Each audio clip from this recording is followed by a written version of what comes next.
What's up everyone, how are you all? Today we are back with another blazing Naruto movie. If you enjoy then please like, share and do comments. And also check the description box for original creator of this beautiful creation. Tsunade Senju sits at her desk and deals with the bane of all Kage, that being paperwork. She has fair skin with honey brown eyes and straight blonde hair that parts above her forehead. Her hair has shoulder-length bangs that frame her face and the rest reaches her lower back. She wears a gray and sleeveless kimono blouse with a blue obi and capri pants, with strappy-heeled sandals. Tsunade places her pen down with a sigh and rubs her eyes, before picking up a photo of a boy with blonde hair and blue eyes, but his most striking feature were 3 whiskers on each cheek. Oh Naruto, I wish you were still here, Tsunade thought. 3 years have passed since Naruto left on a training trip with her former teammate Jiraiya, but 2.5 years since Naruto died. 6 months after leaving, Jiraiya returned proclaiming Naruto had been captured by the Akatsuki. Tsunade collapsed the moment Jiraiya had spoken those words but steeled herself to call an immediate council meeting. The civilian side of council cheered learning of Naruto's soon-to-be death, while the shinobi side were indifferent. However, Danzo seemed stoic and unconcerned on the matter but called for her sensei's law to be repealed. Tsunade tried to protest this but both councils outvoted her and the law repealed. Those bastards. I feel like a damn figurehead now. Using my grief for Naruto to slowly take power from me and poison everyone against you. Well, almost everyone, Tsunade thought. She rises from her seat and grabs her green haori, heading to the roof of the tower for some much-needed fresh air. The Godem looks up at the sunset but senses a presence and turns to a tall and hooded figure. "Hello Hokage-sama," he says. He wears dark blue hybrid Hakama ninja pants with calf-length boots, a long-sleeve black shirt. A 3/4 length gray and hooded coat with a black glove on his right hand. "Who are you?" Tsunade says, flaring her chakra to alert the Anbu. "Sorry, they won't be coming. The moment you walked on the roof. A barrier was erected to give us privacy," he says. Tsunade's eyes narrow and she clenches her fists. Damn it. He may be acting casual but he's completely on guard, she thought. "So what do you want?" Tsunade states. The figure removes his hood and reveals short black hair with a half mask to cover the lower half of his face, but his slitted blue eyes stood out. "Call me Menma for now. I want to know about the Kyuubi Jinchuriki," he says, and Tsunade freezes and her eyes flicker. "I've been in Konoha for a few days and asked around. Getting the same answer, that he was a demon incarnate and glad he was dead," Menma says, but Tsunade was trembling. "Shut up. Naruto was a good kid and this village didn't deserve him. He didn't deserve to be captured and killed by the Akatsuki," Tsunade shouts. Menma clenches his gloved fist. "So that's what that perverted toad told you, huh?" he says. Tsunade slowly nods and Menma tsks with a hiss. "Well, that was lie. The truth, it was Jiraiya himself and 3 squads of Nei," he says. "What? You're lying?" Tsunade shouts, but Menma raises his hand to his mask and slowly pulls it down, revealing dark and thick whiskers on his cheeks. "I'm not Ba-chan because I was there," Menma shouts, and Tsunade's eyes widen. "Naruto?" Tsunade says, her voice breaking. Menma, or rather Naruto, pulls the Shodem necklace from his shirt. "You gave this to me after I won our bet with the Rasengan," he says. Tsunade covers her mouth as tears run down her face. "How? Why?" she says. "The pervert is working for Danzo Shimura. 2 months after we left, he showed his true colors, saying he was handing me over to Danzo to make me a weapon for him. I thought he was joking, but the 3 squads of Nei said otherwise," Naruto says.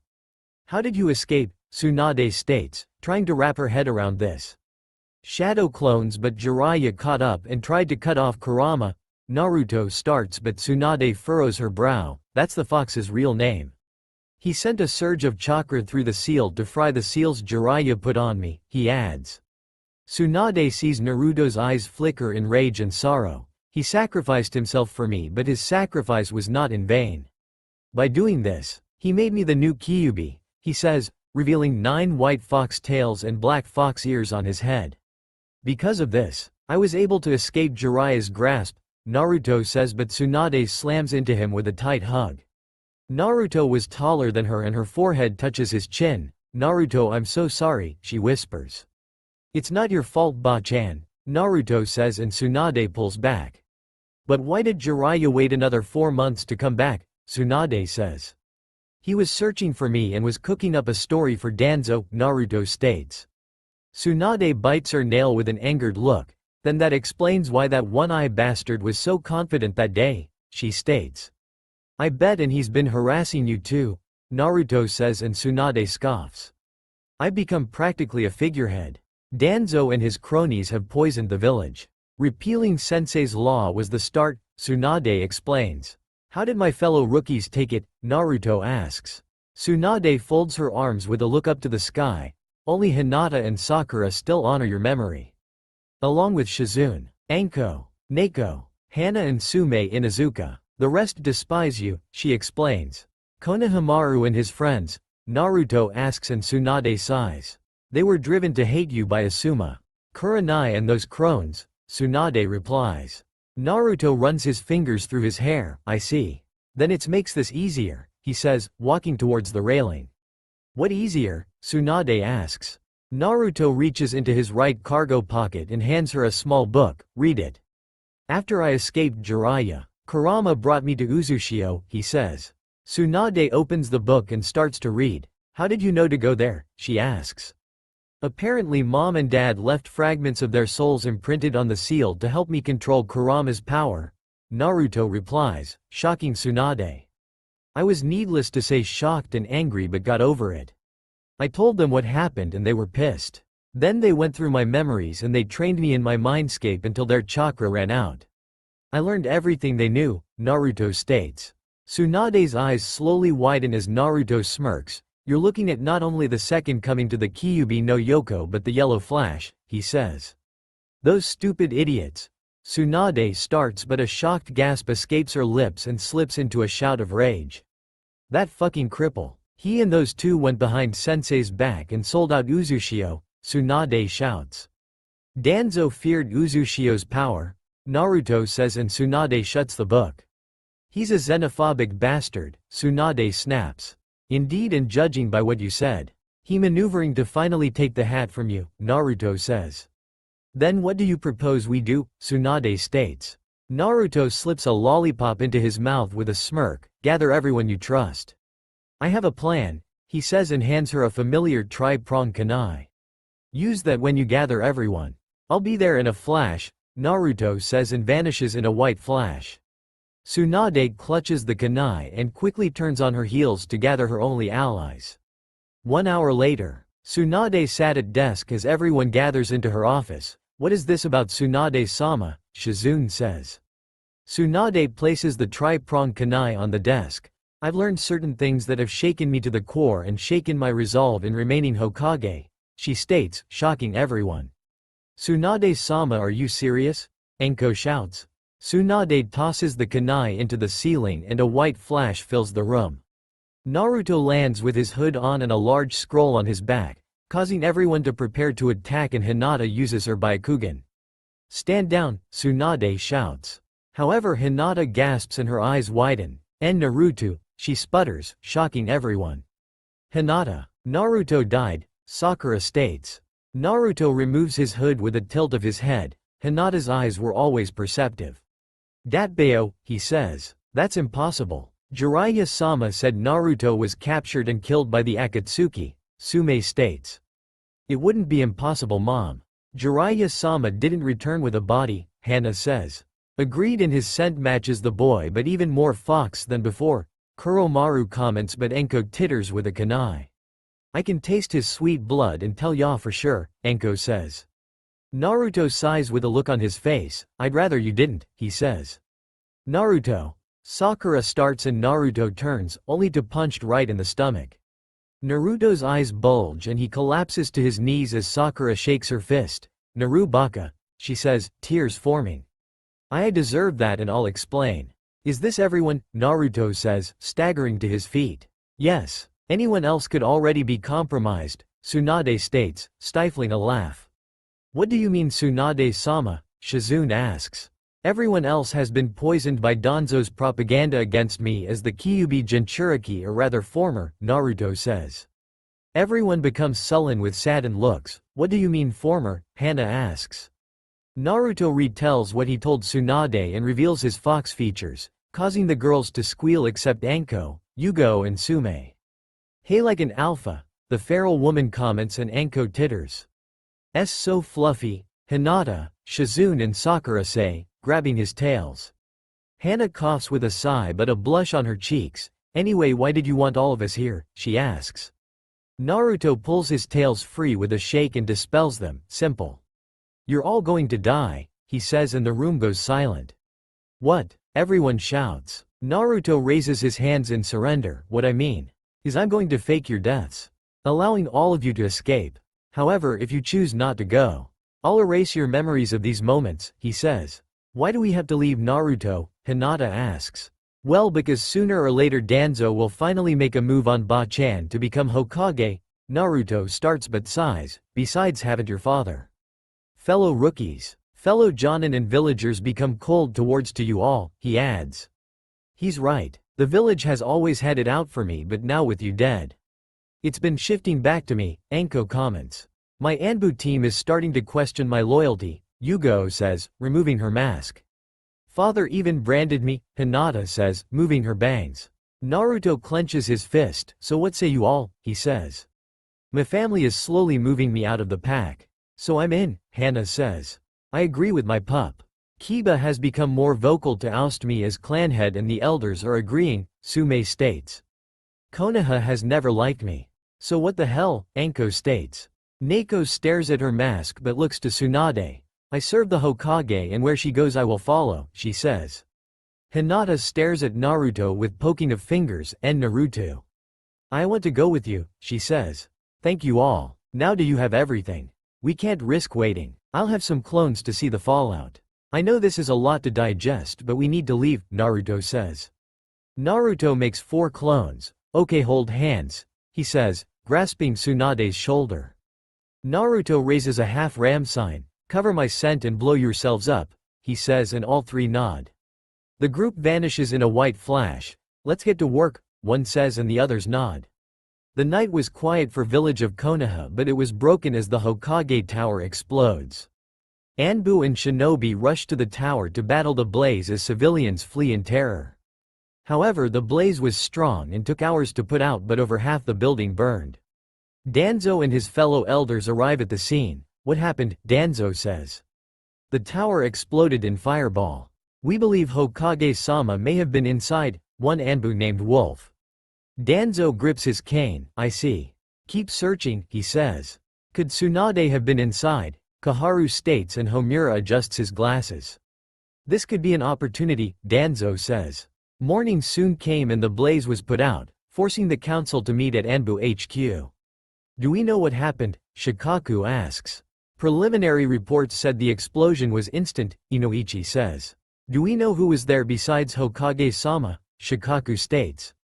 Homura adjusts his glasses with a false concerned look. Personnel records show Shizune Kato, Sume and Hana Inuzuka with their Nin-ken, Anko Mitarashi, Neko, Sakura Haruno and Hinata Hyuga, he reports. "Ha, good riddance. They're demon lovers, especially my niece," Ichika Haruno comments, flicking her strawberry blonde hair. "Be that as it may, we have lost 3 Hokage in 16 years. We need long-term stability or the other nations will prey upon us," Hiyashi states, not concerned about his daughter. "Then I nominate Danzo as Rokudame," Homura states, and the council murmurs. "I second the nomination," Kaharu adds. The council slowly murmur again but raise their hands in agreement. "Then I accept your nomination as Rokudame," Danzo states. "I'll contact Daimyo-sama with our decision and announce at the village," Homura states, and the council trickles out, leaving the 3 elders. "If we knew who committed this act, I'd thank them," Kaharu comments. "I would not. The scroll of sealing was in the tower. All that knowledge lost," Danzo states and grips his cane. "Contact Orochimaru. It's time the Uchiha and wayward Sannin to come home," he adds, and both nod. Uzushigakure ruins. Naruto and his cohorts appear among the ruins, and all of them were looking queasy from the trip. Tsunade was the first to recover and first to see the ruins of grandmother's clan, the source of the Third Shinobi War, she says. Indeed, 3 whole villages. No 4 villages to topple one small country, Naruto says. 4. Tsume questions and Tsunade sighs. Danzo. Orochimaru and Jiraiya sold out the Uzumaki to Iwa. Kumo and Kiri. Tsunade replies, shocking the all. She's right. I found a journal in the ruins. Danzo contacted the 3 Kage and had Jiraiya give them the tools to bypass the seals on the island, and the rest is history, Naruto states. Did the Sandaime know? Sakura asks, but Naruto shakes his head. Gigi had no idea that his former teammate and 2 of his students betrayed him until after the deed was done and the Uzumaki scattered to the winds, Naruto replies. The group grows quiet and sullen as Naruto leads them through the ruins. Follow me. I found a bunker to bed down. We'll head out tomorrow, he says but pops his forehead. Shit, I forgot. I have proposal for all of you, Naruto adds. What proposal, Naruto? Tsunade asks.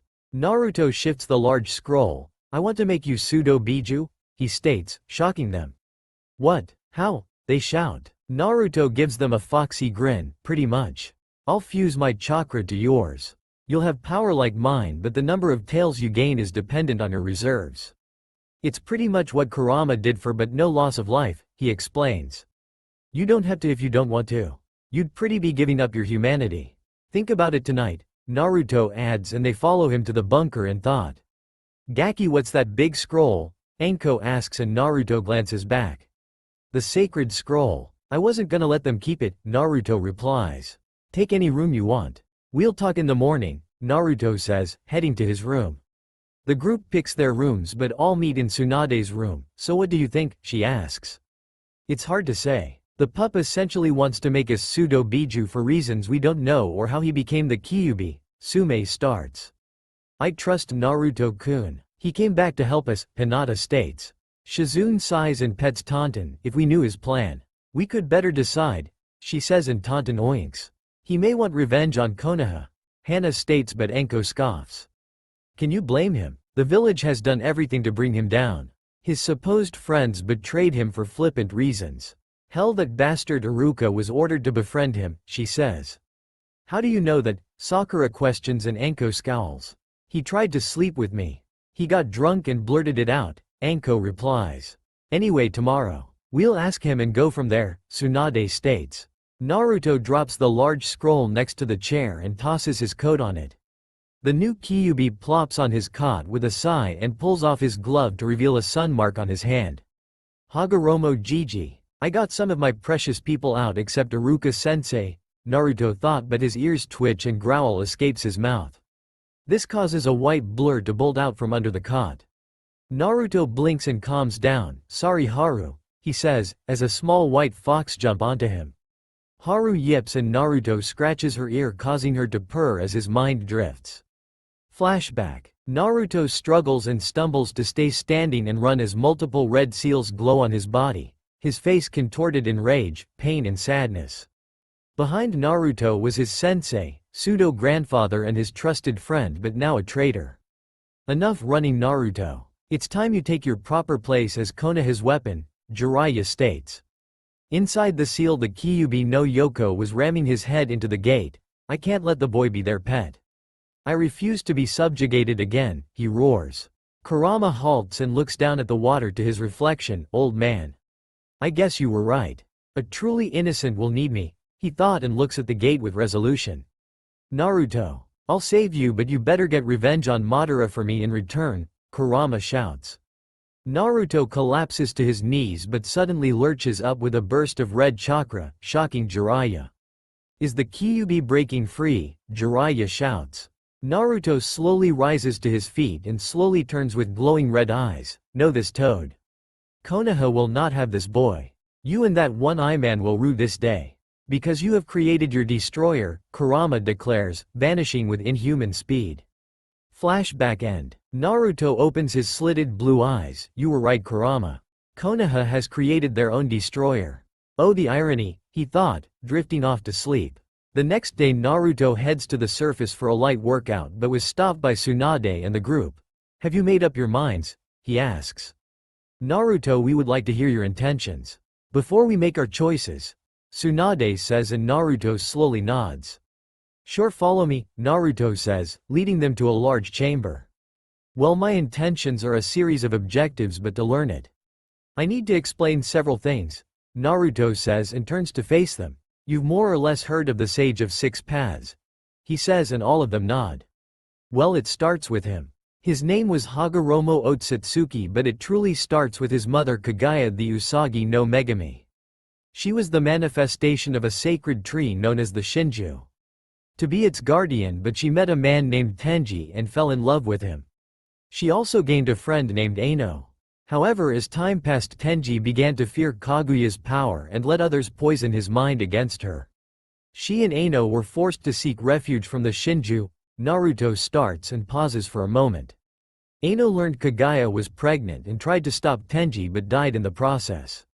In her grief, Kaguya ate the fruit of the Shinju and became the first user of chakra, Naruto adds, shocking them. Kaguya was driven mad by the power and slaughtered Tenji and his co-conspirators. Time passed and she had 2 sons, Hagoromo and Hamura, but eventually the brothers turned against Kaguya for her actions in enslaving the world. Hagoromo possessed the Sharingan and eventually the Rinnegan, Naruto states. He possessed 2 of the 3 of the legendary dojutsu, Neko or Yugo, Azuki states, and Naruto nods. How do you know this? Hana asks, and Naruto removes his glove, revealing the sun mark on his hand. When Kurama used a forbidden jutsu exclusive to the Biju he dubbed Sosei. I technically died and met Hagoromo Jiji, who told me the story. So to cut down on a long-winded explanation, Hagoromo had 2 sons, Indra, progenitor of the Uchiha, and Ashura, progenitor of the Senju and Uzumaki. Indra believed in power and Ashura believed bonds were important. Remind you of someone? Ba-chan, Naruto states. My grandfather. He always preached our bonds make us strong, Tsunade says, and Naruto nods. Yep. Indra and Ashura both refused to let their rivalry end. Indra hated Ashura for taking over their clan after Hagoromo's passing. Ashura refused to let his brother's madness spread. So their souls reincarnated over the years. One major set were Madara Uchiha and Hashirama Senju. The current incarnation of Indra and Ashura is myself and Sasuke, Naruto says, shocking all of them again. This is seriously fucking wild, Anko comments. Naruto folds his arms and stares at his hand, no kidding. Now my objectives are simple. Stop the Akatsuki. Kill Black Zetsu to prevent Kaguya's rebirth. Take the 6-path power from Sasuke to end Indra's legacy. This last one is personal one. Destroy Konoha, he says. So you do want revenge on Konoha? Shizune states, but Naruto shakes his head. Not Konoha as a whole. Just Danzo and all who follow him, Naruto replies and looks them in the eye. So you will undergo the transformation to help me, he asks. I will, Naruto, Hinata blurts. Naruto smiles warmly with a nod. Thank you, Hinata. I'm sorry I didn't realize your feelings for me sooner, he says, shocking Hinata. So you finally realized it, huh? And I'll take the change, Sakura says, and Naruto rubs his head. Yeah, merging with Kurama helped, Naruto says. I'll help you, Naruto. Konoha has taken so much for me. It's high time they pay me back, Tsunade states. Hana and I will opt out. It could affect our dynamic with our Nin-ken, but we will help you, Sume says, and Naruto nods. That's fine. I can't force you to make this choice and your help is appreciated, Naruto says. If this change lets me kill Orochimaru, I'm in, Anko says. Shizune nay. Neko nay, Naruto asks. I will help you, Naruto-kun, but decline the Sosei, Yugo comments, and Naruto nods, scratching his ear. I'll help you too, Naruto. I am your big sister and I need to help my little brother, Shizune says, and several yips echo. Naruto looks back and Haru was trotting up. Morning, Haru, he says, picking her up. Oh, this Haru. I found her on the island. She is actually the first to receive my chakra. Giving her 2 tails, Naruto says, and Haru climbs onto his head. Okay, everyone form a circle in the center, Naruto says, and the group complies, as Hana, Sume, Yugo, Kuromaru and the triplets stand next to him. 5 seal-less clones pop around Naruto and stand behind each of them. Alright, these clones are pumped full of my Biju and 6-path chakra. They will transfer it your own and facilitate the change. Don't fight it, just let it happen, he says, as the clones place their hands on each of their backs. "Ready," Naruto says, and all of them nod. The clones bring forth their chakra as their hands glow a bright red, before 5 small domes of energy engulf the 5 of them. Hana, Yugo and Tsume's eyes widen at the amount of oppressive chakra erupts, but Naruto stands in front of them to channel his own, which was bright and warm. 5 minutes pass as the domes die down, revealing them changed but reborn. Hinata was the first to move with 7 lavender tails swishing behind her. Her form was now of an adult with her hair now to her waist. "This is too weird," Sakura says, seeing her 7 pink-tailed tails with black tips and like Hinata more mature. "Finally they're big," Sakura thought, seeing her larger S.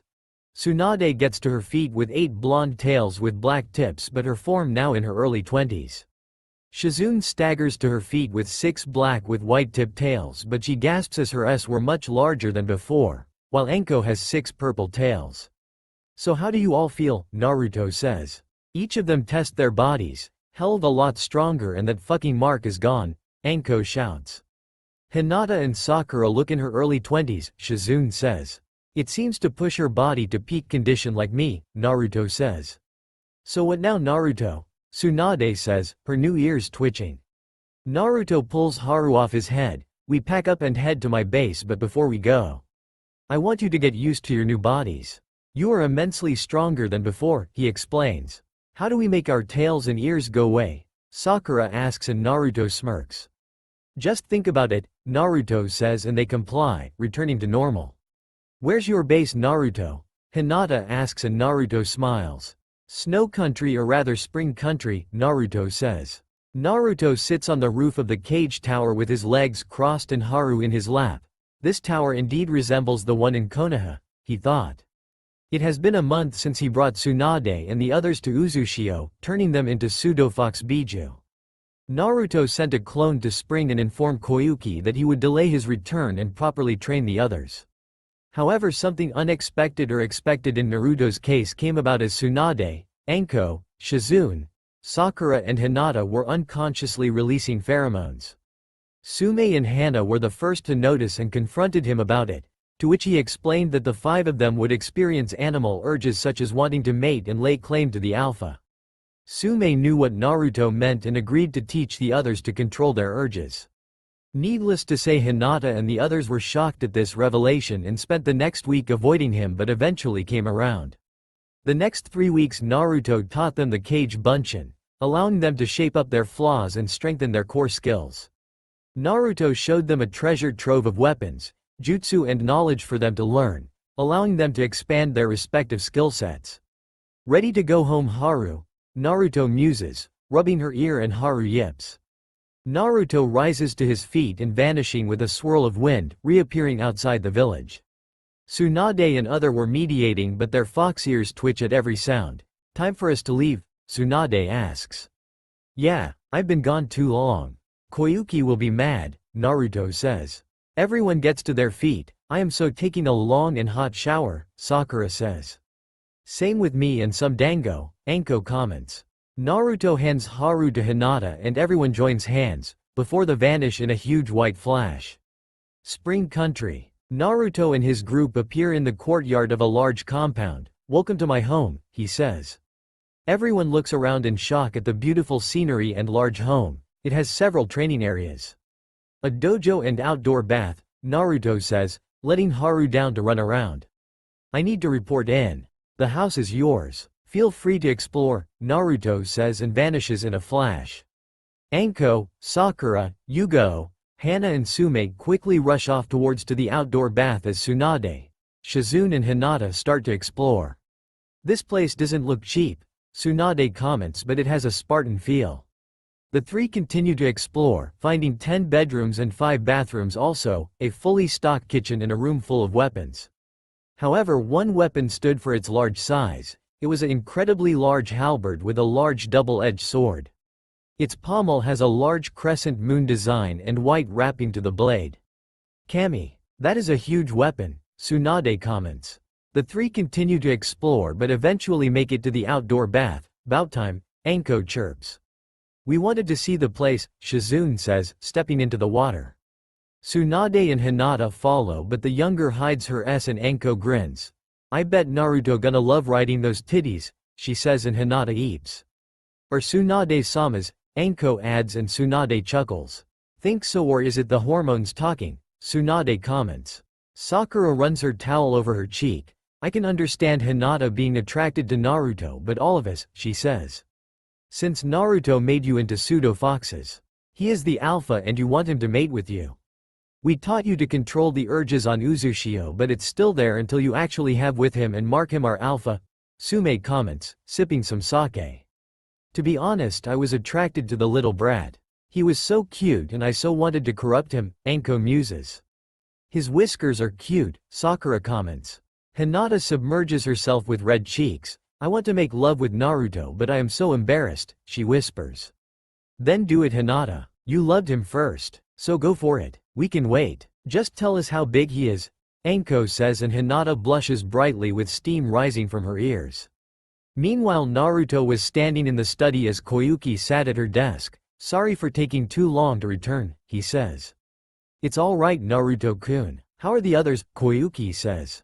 She has long black hair with bangs that sweep on each side of her face and violet blue eyes, wearing a green blouse and a gray skirt with brown shoes. They're adjusting well, but they'll need to keep a low profile for now, Naruto explains and cups his chin. I could make them my ghosts like you are. That way they can teach the next generation, Koyuki states. Naruto softly smiles with a glance outside. So you are going through with your goal of establishing a shinobi village, he says. Koyuki rises from her seat and makes her way to the balcony. Yes, but not like the other nations. Shinobi loyal to me and help the people from the shadows. I believe they can lay a proper foundation for it, she says. Naruto places his hand on her shoulder. Then I will do everything in my power to see it come to fruition. Datbeo, he says, and Koyuki laughs. Though you have changed so much. That side of you will never die, Koyuki says. Thank you, Koyuki. By your leave then, Naruto says and excuses himself.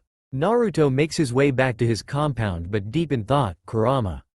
I wish you were here. I need help with this problem, or 5 problems rather, he thought. He kept walking but halted in his tracks and pales. Kage Bunshin no Jutsu, he thought, creating 5 clones. We need food and sake. 3 of you load up.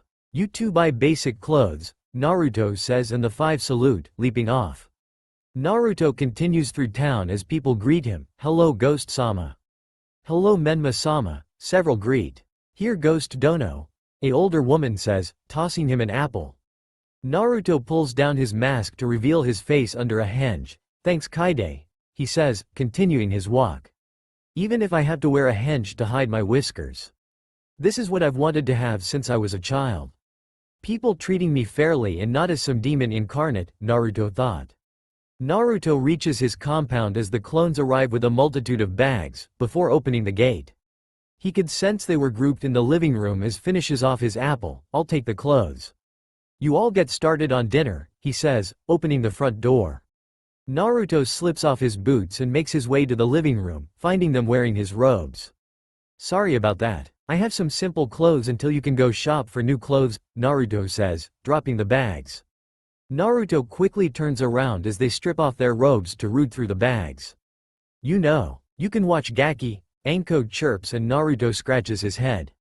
Sorry, I am a gentleman unlike that pervert, Naruto says, with a slight edge to his voice. Don't mention that bastard. He always was sniffing around me after he came back to Konoha, Tsunade says, slipping on some sweats and a t-shirt. Naruto rubs his forehead and slips a lollipop in his mouth. They're only temporary. You can get your own clothes tomorrow, he says. Naruto. We're decent, Hinata says, and Naruto turns around. So how are you all feeling? Concerning your urges. I know it's something I neglected to mention before the change, Naruto says, sitting in a chair. The room goes quiet as Hinata was blushing brightly with her head down. We can handle it, Naruto, but deep down. I want you to mount me and make me yours, Tsunade comments. Same here, Gaki. I want you to destroy me for other men, Anko says, with a lick of her lips. How did you deal with your urges, Naruto-kun? Shizune asks. Naruto points to the lollipop in his mouth. I suck on lollipops. However, when I was on the island, I used a cage bunshin and it hanged using my waijutsu, he starts and Anko laughs. So you fucked yourself? Anko laughs, followed by Sume. Yeah, and it worked for about 3 months. So I decided to return to the mainland. I went to a brothel in the capital and spent a week there. The matron named Yumi taught me how to properly please a woman and curb my urges, Naruto explains. Properly please a woman, Sakura queries. Naruto slowly nods and crosses his legs. She said I was natural at cunningless. He says, shocking all of them. I'm sold, Anko chirps. Naruto rubs his head sheepishly with a blush on his cheeks. After that, I was able to control my urges and went back to my training, but I would flash back for the occasional romp, he explains. Putting that aside for now, their feelings for you are a byproduct of their transformations. So you won't force them to be with you as Sume told us earlier, Yugo comments. No, I won't, something so despicable. I'll admit I am attracted to them, but I refuse to force them into something. All you have stood by me when everyone else tossed me aside. To me you are my precious people, Naruto states, causing all of them to smile. Okay, let's put this aside for real. How are you going to explain us to the people of Spring? To the world we are dead, Tsunade states. Simple. You're going to become ghosts like me. Outside of Koyuki, I am Menma, the ghost of Flash or the ghost of Spring. You'll have to change your appearance like Ba-chan does with her special henge, Naruto states. Gaki, you're the fucking ghost. S-rank threat with a flee on sight order, Anko shouts and Naruto nods, shocking them. Ghost? Sakura says. After a year of training on Uzushio, I needed experience, but first I went to meet with the other Jinchuriki and warn them of the Akatsuki and a possible Konoha threat to replace me, Naruto starts. Why? Sakura says and Naruto sighs. Danzo wants me to be a weapon. A glorified attack dog. I wouldn't put it past him to try and steal another Jinchuriki for that purpose, Naruto replies. First, I met the Nibi Jinchuriki, Yugito ni outside of Kumo by chance. Matabi and Kurama were old friends, allowing Yugito to trust me. The other Jinchuriki Darui, the right hand of the Raikage, doesn't leave Kumogakure, but she agreed to pass it on. I even gave her one of my kunai for just in case, Naruto states. In case the Akatsuki attacked, Shizune states and Naruto nods. Along the way to Iwa, I encountered a missing nin named Hiriko and his 3 followers, Naruto says and Tsunade gasps. Did you say Hiriko? Tsunade says and he nods. Who's Hiriko Tsunade-sama? Shizune asks. Tsunade sighs sadly. He was a friend growing up, but he had no special skills. So he created a jutsu to steal Kekai Genkai from others. Sensei sent us to deal him, but he escaped with his research, she explains. He perfected it. He could use the swift, storm, dark and steel releases. He could absorb chakra and created several strange animals. It was a tough battle to test my skills, but Hiriko and his followers fell. Before he died, he rambled about perfection and comrades. He even saw me a ghost. So I adopted it, after I destroyed his research and gave him a proper shinobi burial. I headed to Iwa, but I was met with apprehension. Both didn't trust me and their Biju blamed me for Kurama's death. I told them about the Akatsuki and promptly left, Naruto explains, his face sullen. Kurama's death has hit you hard, Naruto? Hinata asks and Naruto nods. Yeah, he gave his life to save mine, Naruto says and rubs his head. Anyway, after Iwa, I headed to Taki to meet with the Nanabi, but I couldn't find them. Taki is very weary of outsiders. So I begrudgingly headed for Suna to see Gaara. He's didn't believe me at first, but I told him something only the two of us know. We caught up and I fixed his seal and got rid of the madness consuming Shukaku. Gaara caught me up on Konoha's current events and the repeal of Jiji's law, Naruto says and Tsunade looks down. I'll say it was clever on Danzo's part to have the law repealed, and it explains why everyone turned on me. Bearing current company and the Ichiraku family, Naruto says, chewing on his lollipop stem. How is that clever? Shizune says. Danzo knows I am still alive somewhere. So to make sure I had no safe haven to return to, he poisoned Konoha with propaganda aimed to paint me as Kurama in human skin. Which most of the older generation thought, Naruto explains. If you are told a lie for 3 straight years, you start to believe it, and anyone who doesn't is a demon lover and meant to be shunned despite their status, Naruto adds. All of you swam against the tide of hate. Well, after parting ways with Gaara, I headed for the land of water but turned up nothing. The Sanbi was dead and set to reform in a few months from now. The Jinchuriki of the Rokubi is a recluse and hasn't been since the civil war started and ended. Naruto explains, but his face becomes serious. I decided then I needed a place to be a base of operations. Uzushio was out, but I knew a place. Luckily I made here before it was destroyed, he adds. Destroyed? Sakura states? Naruto puts the stem of lollipop into the wrapper.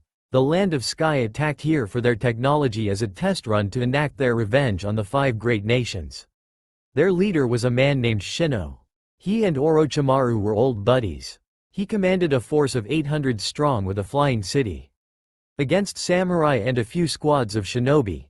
He says and pauses, but all of them see the dark look in his eyes. I made 100 clones of various styles and sent them into the city. While I headed for the island, the sky shinobi and civilians of spring witnessed the birth of the Shiro Senko. Just as Iwa witnessed my father. Once I entered the island, I encountered more sky ninja en route to the center, where I found Shino trying to revive a creature called the Ribi. It feeds on negative emotions and Shino slaughtered dozens to feed it. He even allowed the Ribi to possess his body, Naruto explains. A tough battle? Sume asks and Naruto nods. Yeah, the Ribi thrives on negative emotions and produces dark chakra, but like normal chakra it needs control. A couple Rasengan and a Bijudama later. It was destroyed and the fortress sank below the depths. Once I made it to the mainland. The people were calling me the ghost of spring or phantom hero. Luckily none of the clones used the Hiraishin, Naruto replies. You know the Hiraishin too? Sume adds and Naruto smiles, a chain emerges from his palm. I learned everything my parents know. Once things started to settle down, I met with Koyuki and she thanked me, but she was shocked to find who I really was. She first slapped me and then hugged me. I told her what happened and she agreed to make me her personal shinobi or her ghost, Naruto states. How did it get out what you did? Some people were saying the Yellow Flash's ghost had returned, hence the flea on sight, Yugo says.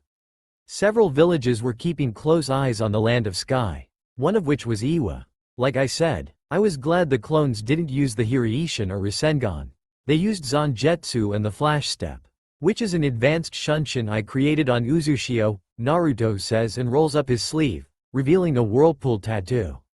He channels some chakra and a sword appears within a red sheath. Rising from his seat, Naruto pulls the dato free and reveals a black blade.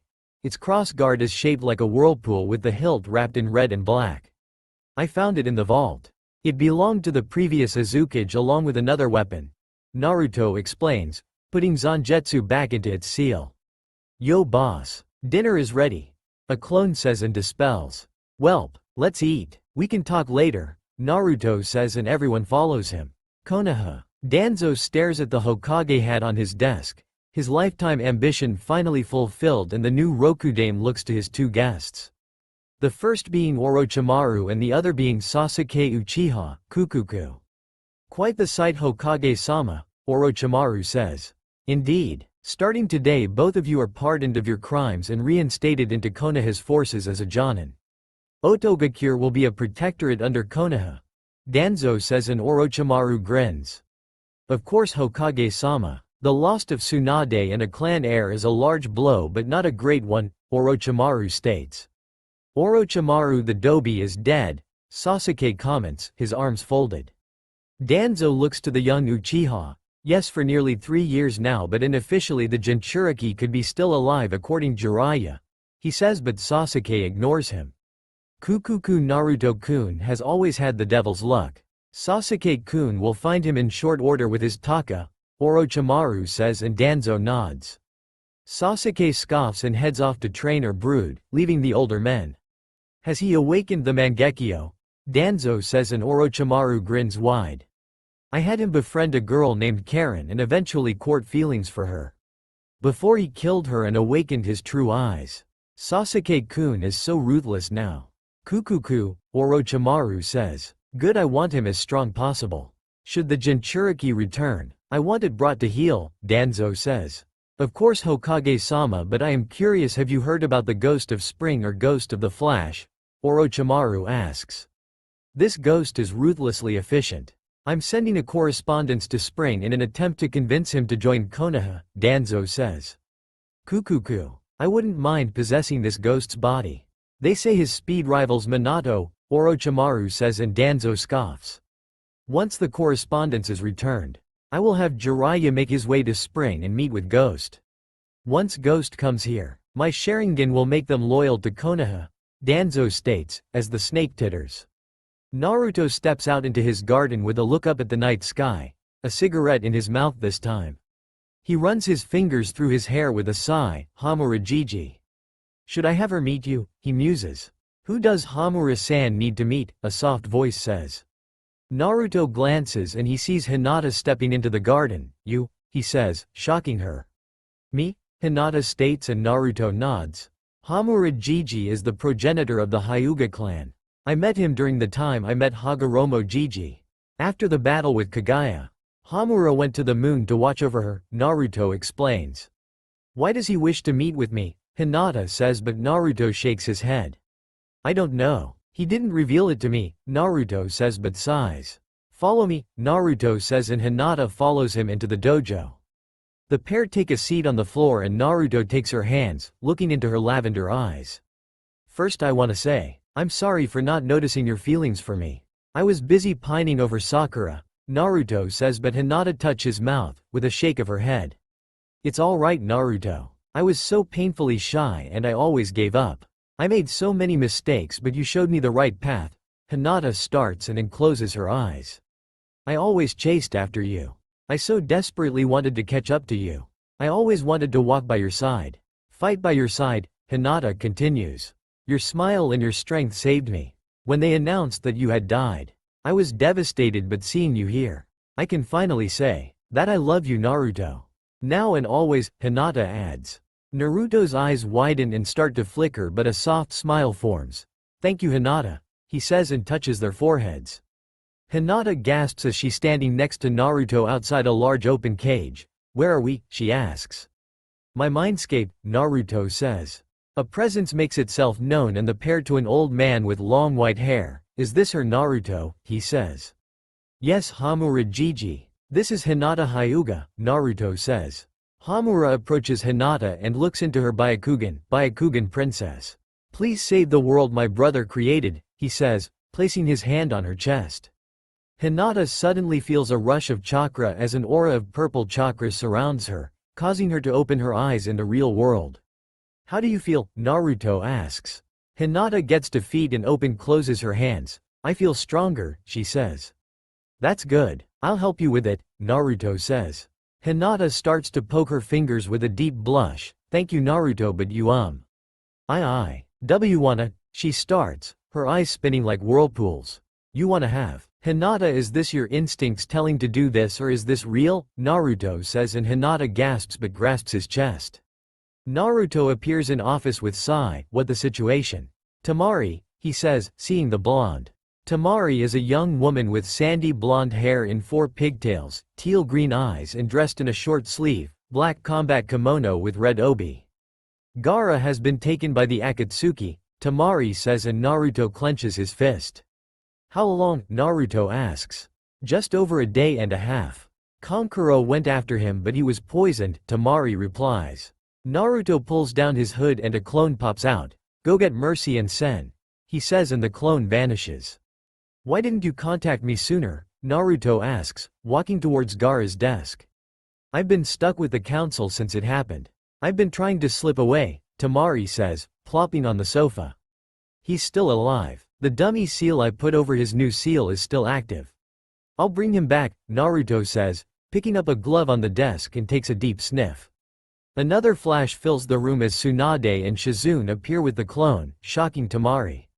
Tsunade Senju? Tamari shouts. Naruto tosses the glove back on the desk, for now refer to them as Mercy and Sen. I'll explain everything once I return, he says.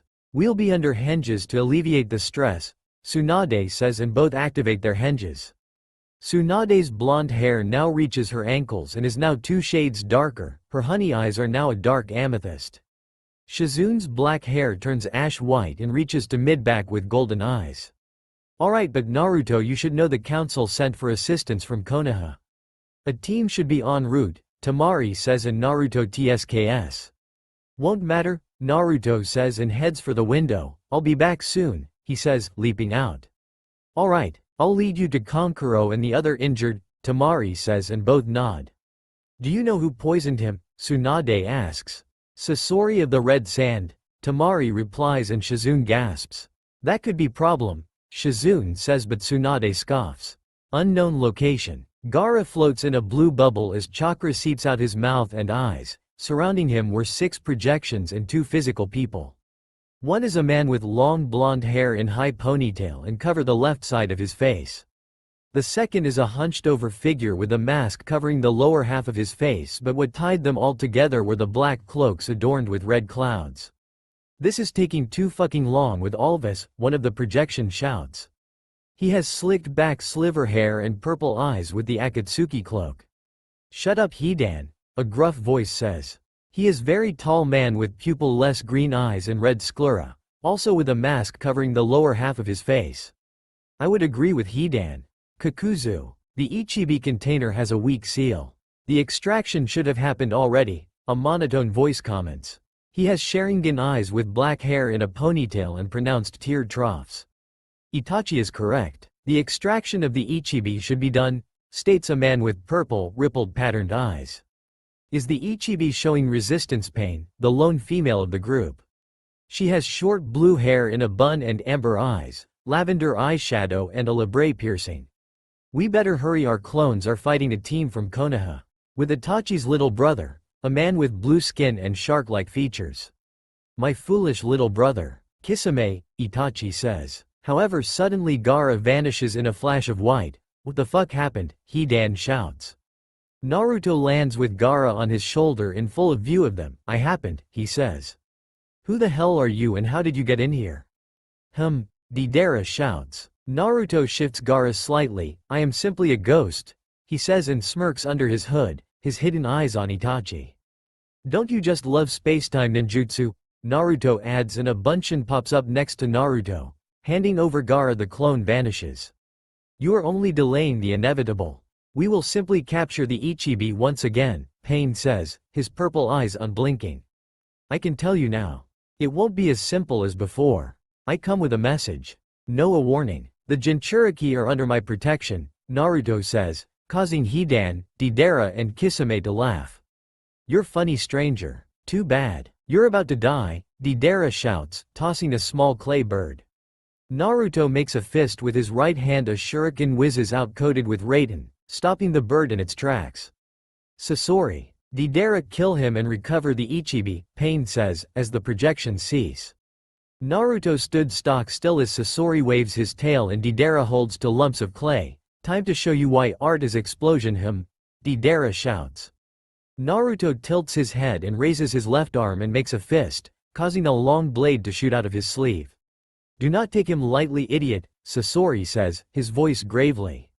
Deidara glances to Sasori and that proved fatal as Naruto blinks in front of Deidara with roundhouse kick, sending him into the rock wall, but as the back of his head touches the rock, Naruto slams a right straight to Deidara's head, causing spider web cracks, but slowly blood starts to trickle from the blonde's ears, eyes, nose and mouth as his body falls lifeless to the ground. Now that the annoyance is dead, we can talk, Naruto says, turning to face Sasori. Talk, you say? Sasori curtly replies. Naruto retracts his blade and reaches down to drag Deidara along. Yes. You and I are similar as we are both army killers, he says, dropping the corpse. I am the ghost of the Flash. Like you, I wiped out a nation with my repertoire. The fact that you haven't attacked proves you are smarter than your recently deceased partner, Naruto says, looking down at Deidara. I am. I see you are powerful. The fact you bypassed the barrier with ease. You took the case cage with ease. You even killed Deidara with ease. So speak. What do you want, ghost? But first tell me what art is to you, Sasori says, and Naruto tilts his head. Art is something that is fleeting but can also be eternal. Depending on your perspective, Naruto says. I can accept that, Sasori says, and his body bursts open. Slowly a figure emerges and revealed the body was a puppet. He has wide grayish-brown eyes and short, mousy red hair with hazy or dreamy look on his face. Interesting. You are a living puppet. Judging by that unblinking stare, Naruto says, and Sasori tilts his head. I am true art. Now why did you help the case cage? Sasori says. I intend to break the wheel that is Jinchuriki and the system in place. Naruto starts, but Sasori stares. If that is the case, join the Akatsuki, Sasori says. No offense, your organization is no different than the shinobi villages. You want to use the Jinchuriki and by extension the Biju. I'm going to break to that system. Too long have people with power used Jinchuriki for their own aims. As if they were things and not people, Naruto states. Interesting words, but what does it have to do with me? Sasori says, and Naruto extends his hand. I want you to help me break the wheel. Now I know I am unknown player in this game, but I can offer you some very good perks, Naruto says. Your parents were killed by the White Fang, right? I offer you the chance to add his son to your collection. I can even deliver you Orochimaru to you as well, Naruto adds. Interesting offers, but the Akatsuki don't take well to traitors, Sasori says, and Naruto chuckles. They are number 2 on my list. I'll deal with them in time, Naruto says, and blinks behind Sasori, touching his shoulder. Please consider my offer. I'd hate to destroy you, Naruto says, blinking back to Deidara. Sasori glares and reaches for a scroll but stops. Meet me in 10 days at noon on the Tenchi Bridge in the Land of Grass. I am meeting with a spy. Concerning Orochimaru. Be there and I'll consider it, he says. Naruto picks up Deidara and hefts him on his shoulder. I'll be taking him. I'll see you in 10 days, he says, vanishing mysteriously as he arrived. This ghost is powerful. He would be a fine addition to my collection, but he very dangerous. Maybe more dangerous than Pain, Sasori thought. Sanagakure. Temari stood at the gates awaiting Naruto, his clone having brought back Gaara and took him to Tsunade. Behind Temari were Team 7 and Taka, its members being Kakashi, Yamato, Ino, Sai, Sasuke, Suigetsu and Jugo. However, Sasuke was wearing a Jonin vest like Kakashi and Yamato. His outfit also consists of a light blue shirt with the Uchiha symbol on the sleeves. A pair of black cargo pants, shin guards, a light blue open front apron with red diamonds on it and boots. Temari-san, was it wise to let these unknowns save Case Cage Sama and your brother, Yamato says. Seeing that they saved my brothers without hesitation. Unlike all of you, Temari says. Shut up, Sasuke-kun needed to kill his brother, Ino says, and Temari huffs. Why are you still here anyway? The mission is cancelled because Gaara is now safe. No thanks to the mighty Konoha. You were only concerned with missing Nin than a cage, Temari adds. We would like to meet Case Cage Sama's savior, Kakashi comments. In the distance a silhouette appears with something on its shoulder. HN doesn't look tough, Sasuke comments, and Suigetsu titters. Maybe I can cut him up, Suigetsu says. Naruto comes into view but his eyes narrow under his hood. It had to be them, he thought. Temari-san, has the case cage woken up, Naruto says, reaching the main gate. Not yet, Ghost, but Mercy and Sen are looking after him, and Kankuro, Temari says, but sees the body. Naruto removes his hood and turns slightly to show Deidara's corpse. He was one of your attackers. Sasori got away for now, he says, but his gaze meets the Konoha group. Ghost, Yamato questions. My name is Ghost, but you can call me Menma. I didn't see you on the way back. So you ran away, Naruto says. Sasuke reaches for his Chikuto with a snarl on his face. We don't run. We encountered Itachi Uchiha and Kisame Hoshigaki known missing Nin, but they turned out to be carefully made clones, he explains. And what happened after that? You ran away rather than continuing after the case cage, Naruto says, matter-of-factly. Don't talk like that to Sasuke-kun, Ino shouts, and Naruto winces. So what happened then? Naruto says, checking for blood. Kisami's clone said someone had taken the case cage. So we retreated, Kakashi states. Naruto rubs his forehead with a shake of his head but spies a very familiar sword on Suigetsu's back. That's the Kabikira Bocho. Last I heard it was in the possession of Zabuza Momochi, he says. Suigetsu gives Naruto a grin. I reclaimed it. Get this. It was being used as a grave marker with some hunter mask. I broke it and took the sword. I plan on collecting all 7 mist swords, he says, in a cocky tone. So Konoha desecrate the dead then. A word of advice. Those that desecrate the dead are judged to join their ranks, Naruto says, his eyes narrowed. You call yourself Ghost. Less as in Ghost of the Flash. Sai says and his group gasps but Naruto rubs his eyes. Putting that insult aside, I am Ghost or Ghost of Spring. Ghost of the Flash but as I said call me Menma. Now I would like to collect the bounty on him and check on the case cage, Naruto says, walking past the group. Fight me, Sasuke says and Naruto stops but keeps walking off, with a shake of his head and a sigh. Temari starts to follow but stops and turns to the Konoha group. I'll send payment to your Hokage for requesting the mission but I want all of you to leave.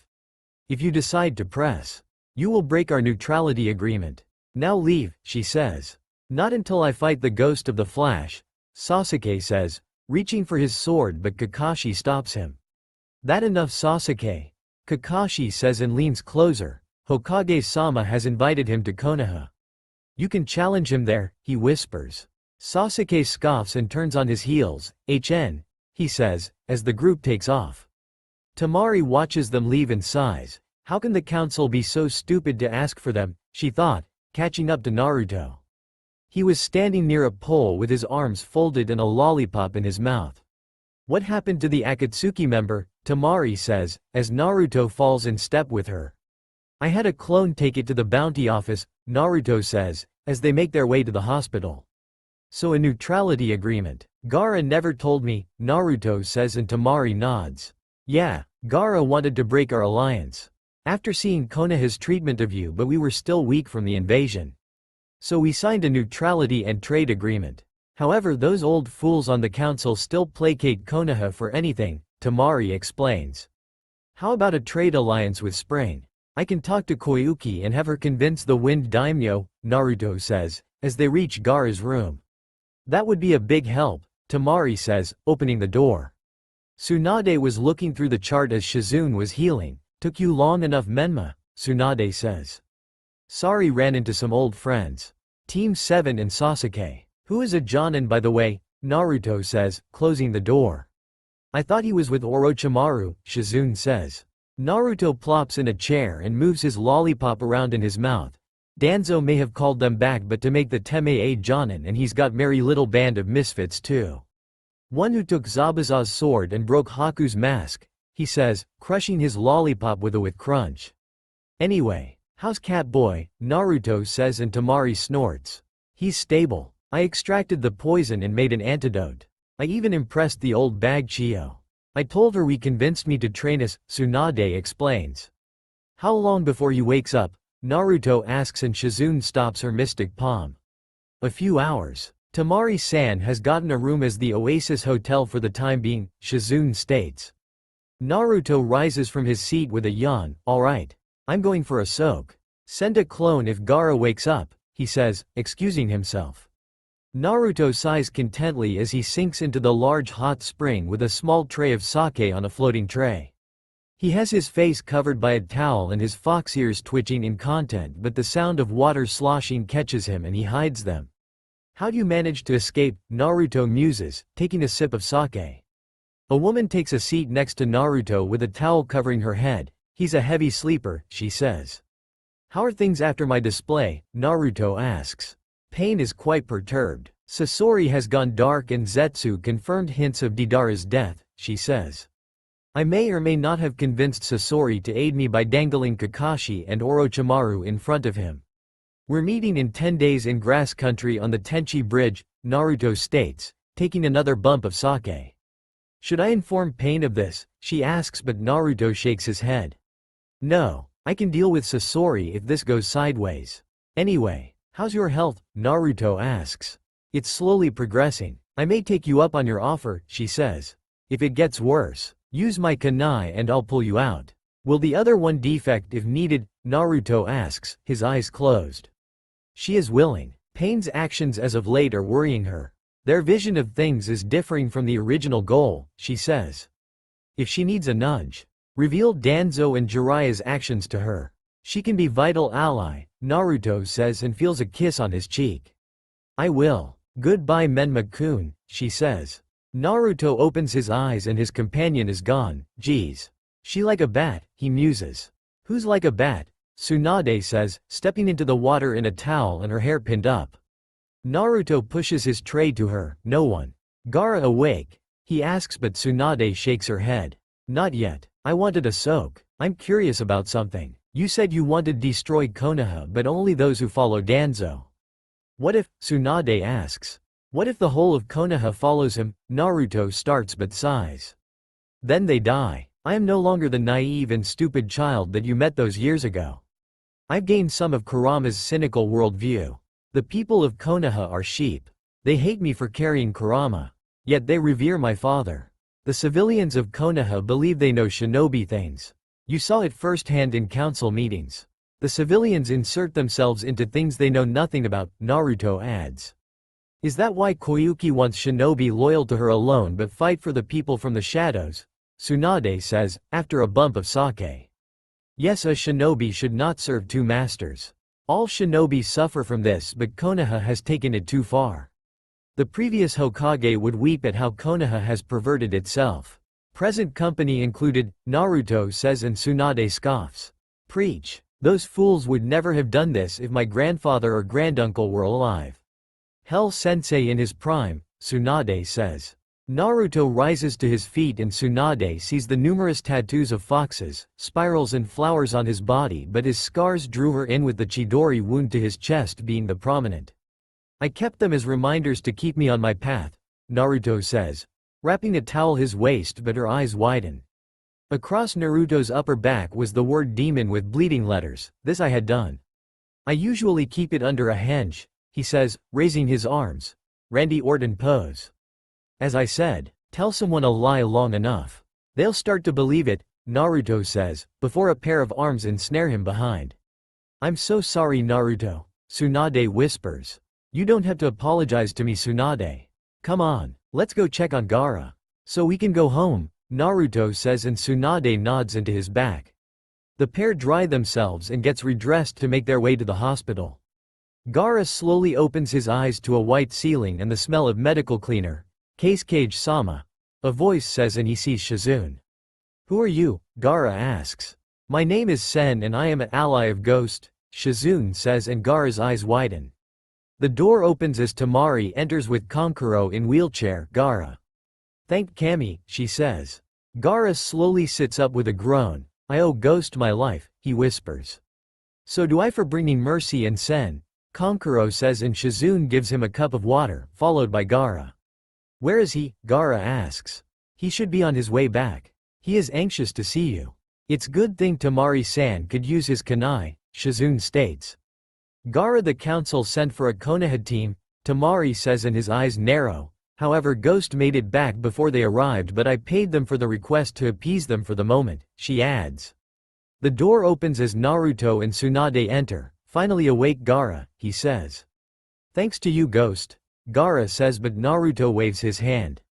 You can call me by my real name. You are among allies, Naruto says and places his hand on the door. You can drop your henges, he adds, shocking both Kankuro and Gaara as Tsunade and Shizune reveal themselves. Godem-sama. Gaara says and Tsunade slowly nods. Yes. Naruto faked our deaths to escape Konoha before Danzo Shimura lead a coup, Tsunade explains. Gaara cups his chin in thought and rubs his eyes. This is shocking to say the least, he says. True, when I saw Naruto alive, I was of a similar mind, Tsunade comments and Shizune nods. Anyway Gaara, Tamari told me about your neutrality agreement with Konoha, Naruto says and Gaara sighs. We were desperate and we still recovering from my father's mistakes. I would like nothing better to tear up that agreement, Gaara says. You may get that chance. I will speak with Koyuki about a full trade alliance with Suna. Allowing you to get out from under Konoha's umbrella, Naruto says and the Sand siblings gasp. You would do that Naruto? Gaara asks and Naruto nods. You are a brother in arms and a friend, Naruto says. Gaara I want to speak with him, Shukaku shouts and Gaara grips his head. Shukaku wishes to speak with you, Gaara says and Naruto tilts his head. Still mad at me, Naruto says, holding out his fist and Gaara bumps it. The pair found themselves in a large space with the looming form of Shukaku. Hello Shukaku. How can I help you? Naruto asks and Shukaku leans down. You may be the one father envisioned and the mark on your hand symbolizes this. I wish to offer you some of my chakra. You will be able to generate magnetic forces, Shukaku says.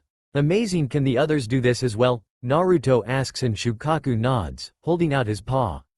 Yes. Now touch my paw, Shukaku says and Naruto touches with right hand, before a surge of chakra rushes into his body. Naruto grits his teeth in pain but it soon passes. Thank you Shukaku. I will use this power for my cause, he says. Naruto and Gaara open their eyes. Thanks Gaara, he says. Likewise, Gaara says. What happened? Tsunade says and Naruto grins. It's a Jinchuriki thing, Naruto says and Tsunade frowns. Can I leave the hospital? Gaara asks and Tsunade uses her mystic palm. Yes, but Kankuro needs to stay until tomorrow, Tsunade replies. We'll stay until tomorrow and return. I'll send a clone to inform the others, Naruto says and both nod. Naruto. Tsunade-sama. Shizune-san. Thank you for saving my brothers, Tamari says, into a bow. Naruto raises and waves his hands. It was nothing Tamari. You three are my friends and precious people. I'll always come to your aid, he says and all three nod. If you excuse us, we'll turn in for the night, Naruto says, as the three excuse themselves. So what now? Team 7 will no doubt inform Danzo of your presence, Shizune says and Naruto scoffs. Let him. Spreads the infamy, Naruto says. I would agree. This way it keeps that bastard from committing his forces to find him, Tsunade states, reaching their hotel. There is only one bed, Shizune says. Naruto slowly slips off his coat. We're all grown unless you get handsy, he says. Shizune blushes bright red and covers her face. I'm going for a soak, she says and rushes off, leaving Tsunade and Naruto. The latter slips off his boots and plops on the bed, unbutton his shirt to reveal a white wife beater. Naruto, Tsunade says and Naruto looks up, as she tosses her coat and leaving her suit vest. Naruto and his companions make their way to the Cage mansion to meet with Gaara before heading back to Spring. How much are you gonna tell Gaara? Tsunade asks, feeling refreshed and no longer unsure. Naruto wiggles a lollipop in his mouth, just basics. Suna is still allied with Konoha and if Gaara knows too much, it can be detrimental, he says. I wonder what the others are doing, Shizune says, also refreshed as well. Anko and Sume are probably drinking all my booze, Naruto muses and Tsunade laughs, as they reach the mansion. Anbu were waiting at the mansion gate and lead them inside. The cage waiting for you, she says, opening the door.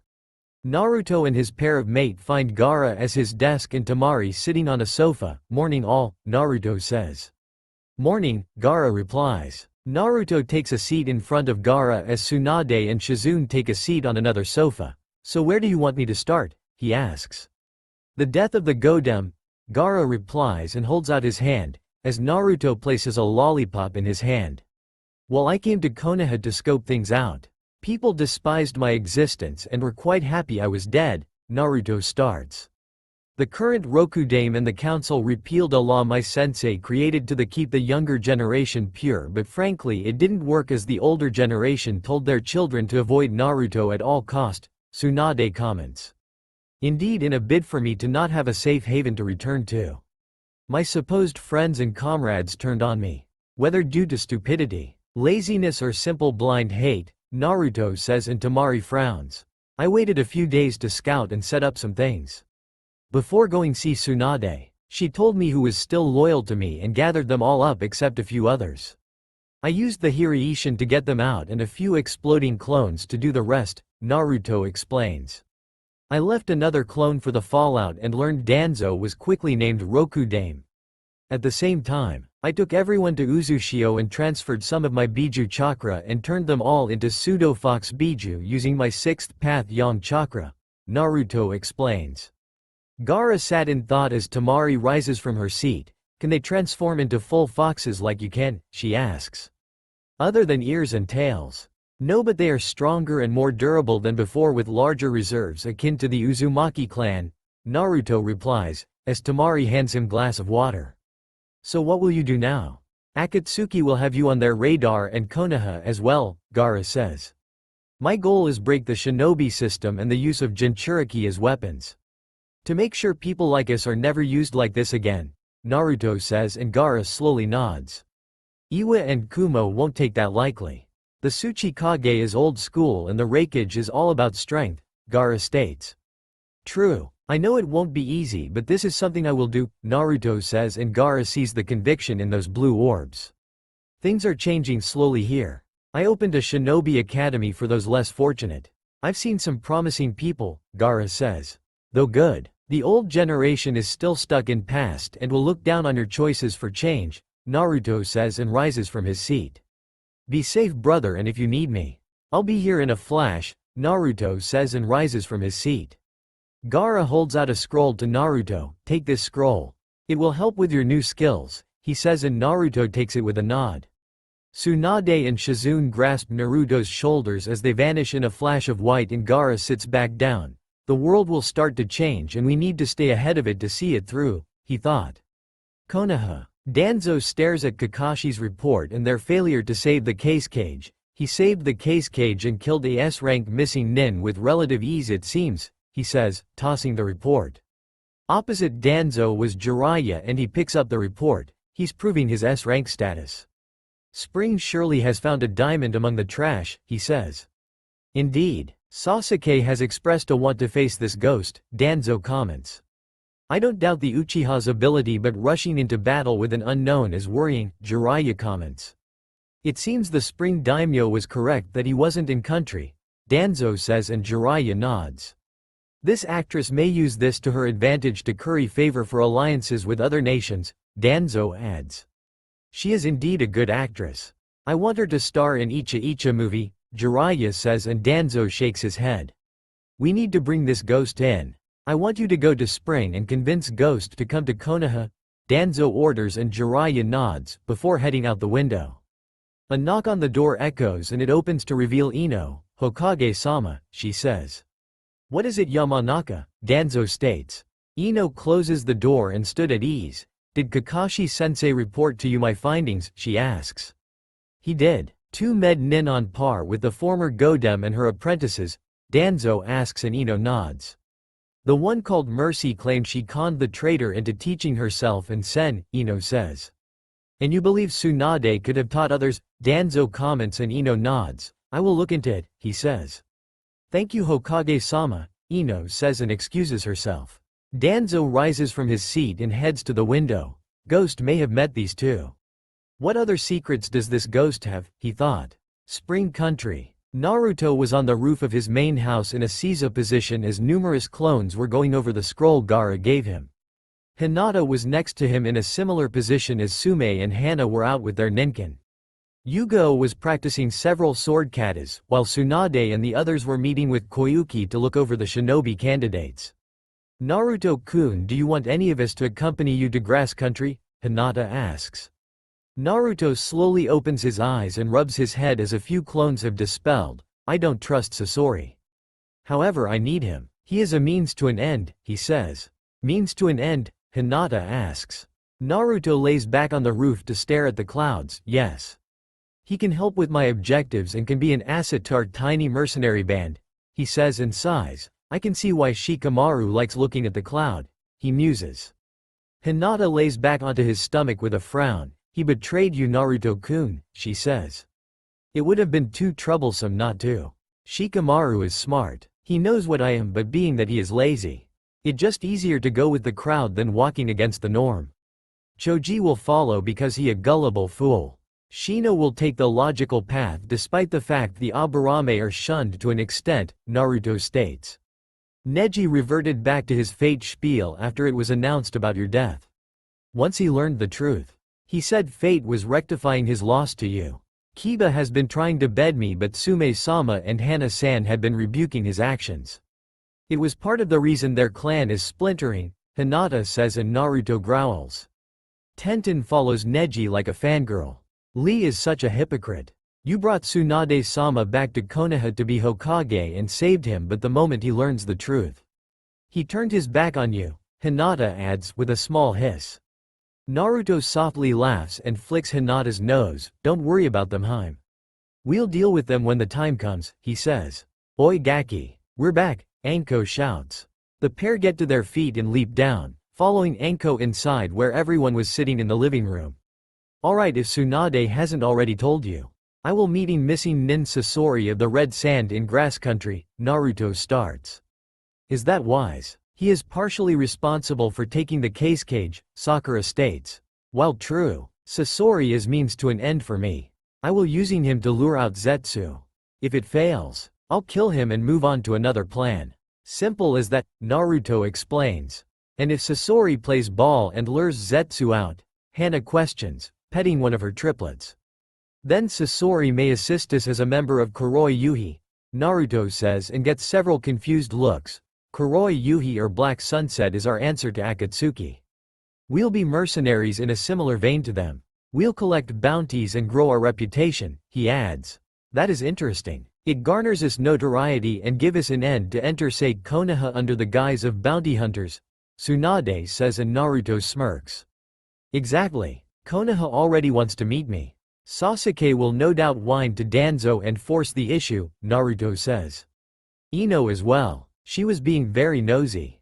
When we were healing Kankuro-san and Case-Cage-sama, Tsunade-sama cooked up the story that we sought her out and we conned her into teaching us, Shizune explains. I bet that'll scare that mummy. 2 med nin on par with the slug princess.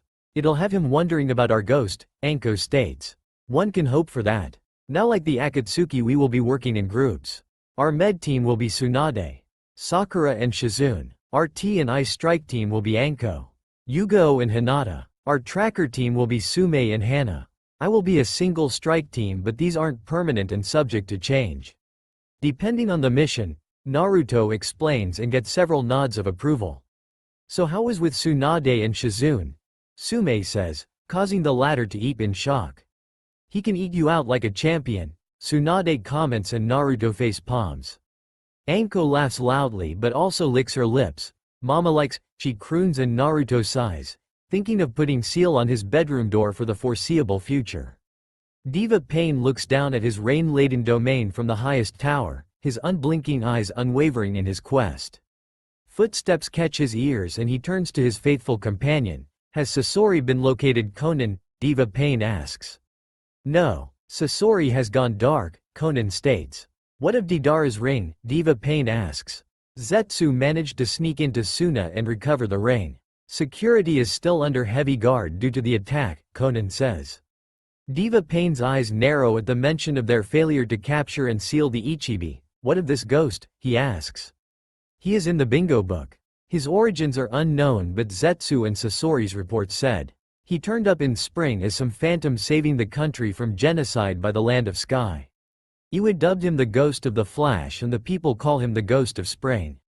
He used various clones in the battle and used speed akin the Kiroi Senko. Also wielding a pitch-black sword and power enough to sink the floating island, Conan explains. I see. His threat to stop us collecting the Biju is laughable. This ghost will not stand in our way of peace, Diva Pain says. His thinking is not dissimilar to our own. He seems to wish to protect them. Even from their nations, Conan says. It matters not. He is an enemy of peace to stand against us. As God he is a threat, Diva Pain says and turns to Conan, contact Zetsu and have him find and kill Sasori, he orders. And if he encounters Ghost, Conan asks. And nothing. Zetsu is to kill him as well. Contact the others to keep an eye out for this ghost and kill him should the opportunity arise, Diva Pain states and Conan bows, turning on her heels.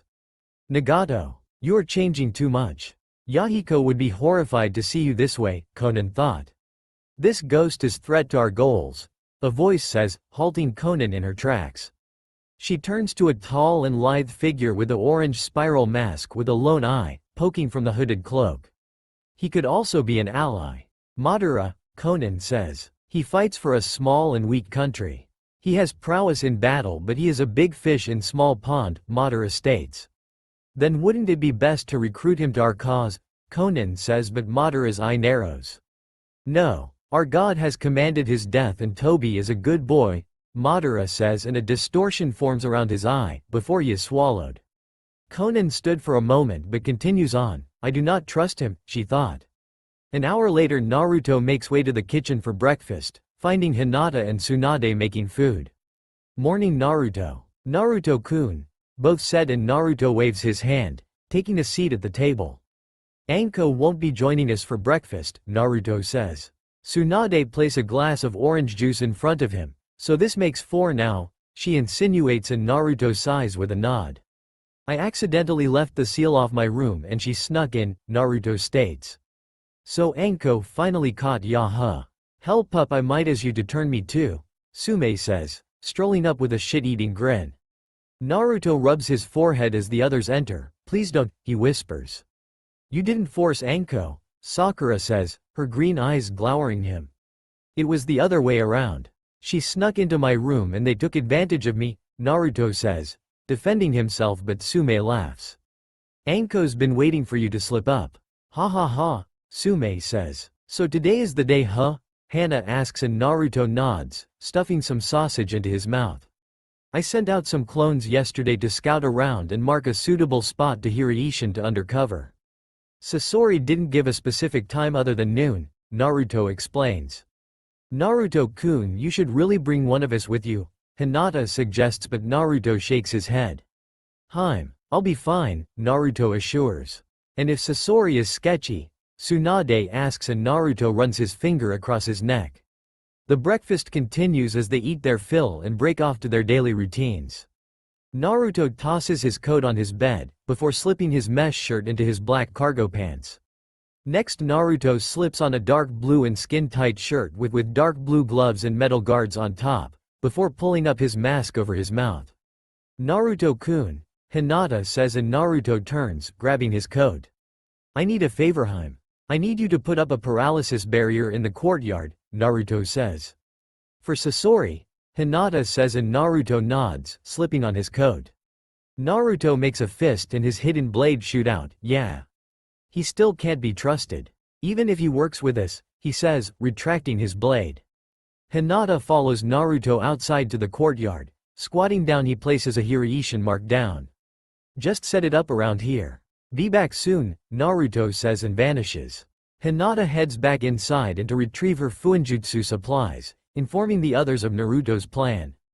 Tenchi Bridge. Sasori slowly makes his way toward his target but comes to halt as Naruto stood next to a tree with his arms folded. You're on time.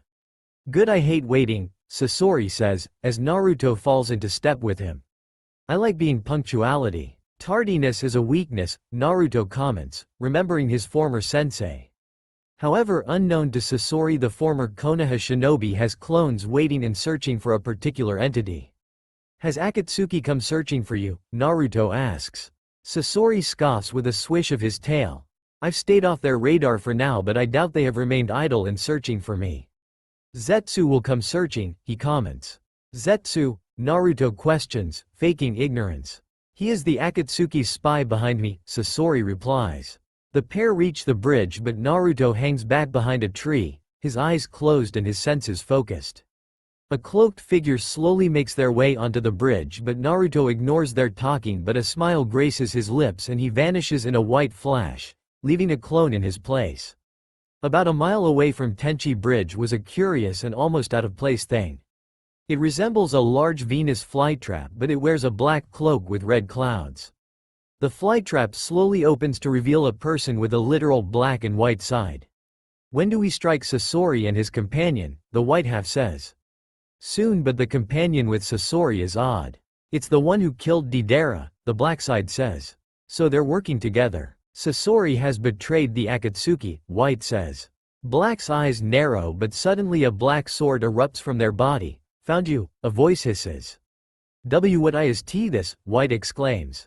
Naruto rounds them with an amused smile under his hood. Its name is Zangetsu.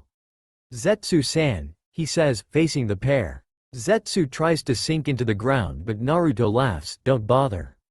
I placed a barrier around us. You can't run away as usual, he says. You're the ghost of spring, Black says and Naruto nods. I am. So you were there. Watching like the coward you are, Naruto says. Zetsu tries to move but kanji starts to spread from the sword and onto their bodies. What is this? Black hisses. Old man Hagoromo left that sword and one other to his son Asura with very specific instructions on its purpose. Naruto starts and removes his hood. Hagoromo, how do you know that name? Black says. Naruto slowly reaches for his right glove. Well, I am one of 9 but I am one of a pair, he says, revealing his sun mark. Impossible, Asura's reincarnation, White says, and Naruto smiles. The very same. Naruto Uzumaki Namikaze at your service and the new Kyuubi no Yoko, Naruto says, revealing his tails. So you've been hiding these last 2.5 years. No matter, Madara's will be done, Black says. Stop trying to lie, Black Zetsu. Today is your death day and mommy dearest stays sealed, Naruto says, and Black freezes. Ho, I caught you off guard. A first for you. Hagoromo told me everything. How you manipulated Indra into fighting his brother. Every sinister machination in world has had your black fingers around it. All in a bid to bring back mommy dearest, Naruto adds. Mother deserves to live. You are but pawns to bring her back. Kaguya's will is only truth in this world, Black shouts. All you are is a child. Whining for his mommy. You shaped the world into a never-ending wheel to bring Kaguya back. An endless cycle of hate and war. However, that ends today. I will break that wheel with my will, Naruto shouts, spreading his arms out. A Rasengan forms with flames, slowly growing and growing. In the left hand another Rasengan forms with whipping wind into a screeching shuriken. You are nothing compared to Kaguya's will. You are just another part of the shinobi history I created. A brat like you can never destroy me, Black shouts. He doesn't seem to care, White says, struggling to free himself. Naruto brings the large balls of wind and flames together. You are wrong, Black Zetsu. The shinobi world was built on the lives and deaths of many people. This combined Rasengan will obliterate you to nothing and Zangetsu will destroy everything connected to you. Old man Hagoromo suspected your existence and took steps. Zangetsu and Tensa Zangetsu were forged for that purpose. Disrupting your chakra and poisoning it, he says. For the first time in its life, Black Zetsu felt fear, and no. I won't be erased. Mother help me, he shouts. Your shadow has loomed over the shinobi world too long. This sun will root it out. Rising Sun Rasengan, Naruto shouts, bringing it down and engulfing Zetsu in a thunderous burst of flames supercharged by wind. Mother, Mother, Moth! Black shouts, as he erased from existence along with White Zetsu.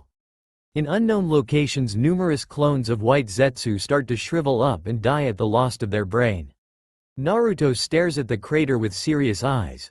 Hopefully this is end of Zetsu, but one cannot be careful, he thought, touching a seal on his left hand and pulling.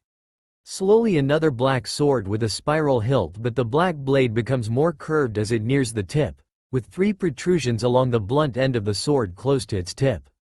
I still have Tensa Zangetsu if needed, Naruto thought, and vanishes in a flash of white. Naruto reappears near the bridge and deflects the spiked tail of Sasori with Tensa. Problems, he says. Orochimaru has returned to Konoha and Oto is a protectorate of them as well, Sasori says, and Naruto thumbs his chin in thought. That's very interesting. So have you made up your mind? Naruto asks. Sasori opens his Hiriko puppet. I'll help you in exchange for Kakashi Hatake and Orochimaru, he says, extending his hand. Naruto takes Sasori's hand in firm handshake. Then we have a deal. Now let's be on our way, he says. Sasori seals his Hiriko puppet and Naruto's grasps his shoulder, as they vanish without a trace. Spring. Naruto and Sasori reappear in the courtyard of Naruto's compound, but the latter halts in his tracks, as his body wasn't moving properly. What is this, G-host? Sasori says. Naruto turns and removes his hood with a smirk. I just realized something. I no longer need you. Because I caught my prize, he says. Sasori's eyes narrow as Naruto reaches for his mask. What prize? He says. Well, I killed Zetsu. You were superb bait to lure him out, Naruto says, and Sasori's eyes widen but quickly narrow. You used me, Sasori hisses, as Hinata and the others step into the courtyard.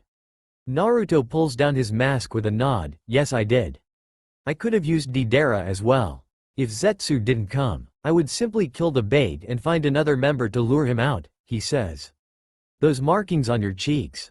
You're the Kyuubi Jinchuriki, Sasori says. Naruto scratches his ear with a nod. Well, you're half right. I am no longer a Jinchuriki but I am the Kyuubi though, he says, revealing his tails and ears. You've grown quite cunning and ruthless.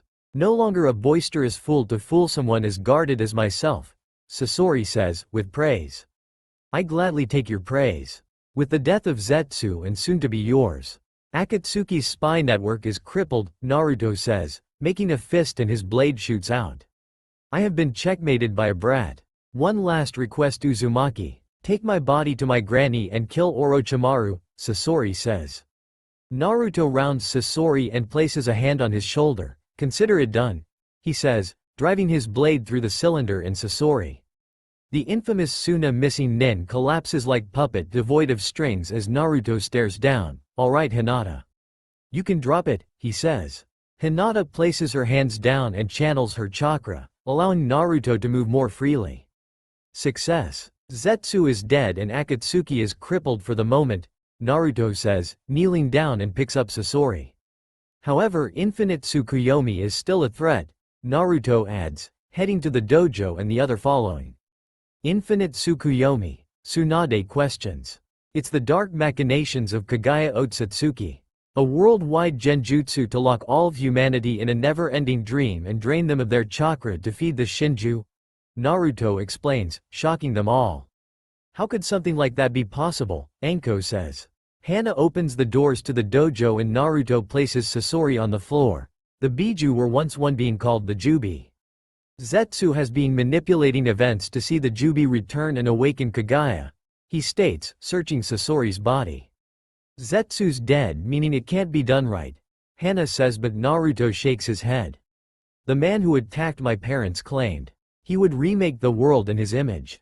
This Uchiha could still create infinite Tsukuyomi, which makes it more paramount to save the Biju, Naruto explains. Sakura, Tsunade, Shizune, Anko put up a barrier. Could be poison, Naruto says, and the four take 4 points in the dojo. Ninpo. 4 flames jutsu, they shout. Hinata activates her Byakugan to look for traps as Naruto searches for seals. Any traps, he asks. None yet, Hinata comments. Be careful. Sasori is Chiyo's grandson and he could have some odd poisons, Tsunade comments. He doesn't even look human anymore, just a puppet, Sume says, outside the barrier, and Naruto nods. He creates human puppets. I offered him Kakashi and Orochimaru to get him to drop his guard, Naruto says, finding a scroll marked 3rd. The scroll opens but smoke erupts and a puppet with a dark blue hair and yellow eyes, dressed in a Marin cloak. That's the 3rd cage. He went missing a long time, Tsunade comments. Naruto inspects the body and black sand starts to emerge and pool on the floor. Interesting. Seems Sasori outfitted him with his signature iron sand, Tsunade notes. Naruto tilts his head in thought but channels the chakra Shukaku gave him. Slowly the sand started to move and shocked the others. This will prove useful, Naruto says, hold a large orb of iron sand. How the hell are you doing that? Anko says, and Naruto smirks. Shukaku the Ichibi gave me some of his chakra. It's more than likely because of my Yang 6 path power, Naruto says, sealing the sand into a blank scroll. Can you do this with the other Biju? Yugo says. Probably, but I would have to commune with them, but some will be very apprehensive, Naruto says, as starts sealing Sasori into a stasis scroll but holds up a strange rain. Why would they be apprehensive? You're helping them, Sakura comments, as they drop the barrier. Remember the Yanbi and Gobi blame me for Kurama's death and I've only met Matabi the Nibi and Yugito, Naruto explains. So what now, Naruto-kun? Returns Sasori to Suna? Hinata asks and Naruto nods. Yeah, word will reach Akatsuki of their deaths. I'll take him back to Suna and head to Fire Capital to meet with my contacts, Naruto explains, pocketing the rein. Have you ever gone to the daimyo for aid? He could put pressure on Konoha if needed, Shizune says, but Tsunade shakes her head. The daimyo is complacent in the fall Uzushio. Jiji learned this after acquiring the journal from the last Azukage. He then confirmed it after the daimyo brought it up after I was born, Naruto explains. So if you became Danzo's weapon, you would unlock all the treasure of Uzushio in your father's compound, Hana notes. Got it in one. Now who wants to come me to Suna and the capital, Naruto says. I am so going. I've been bored here, Sakura says.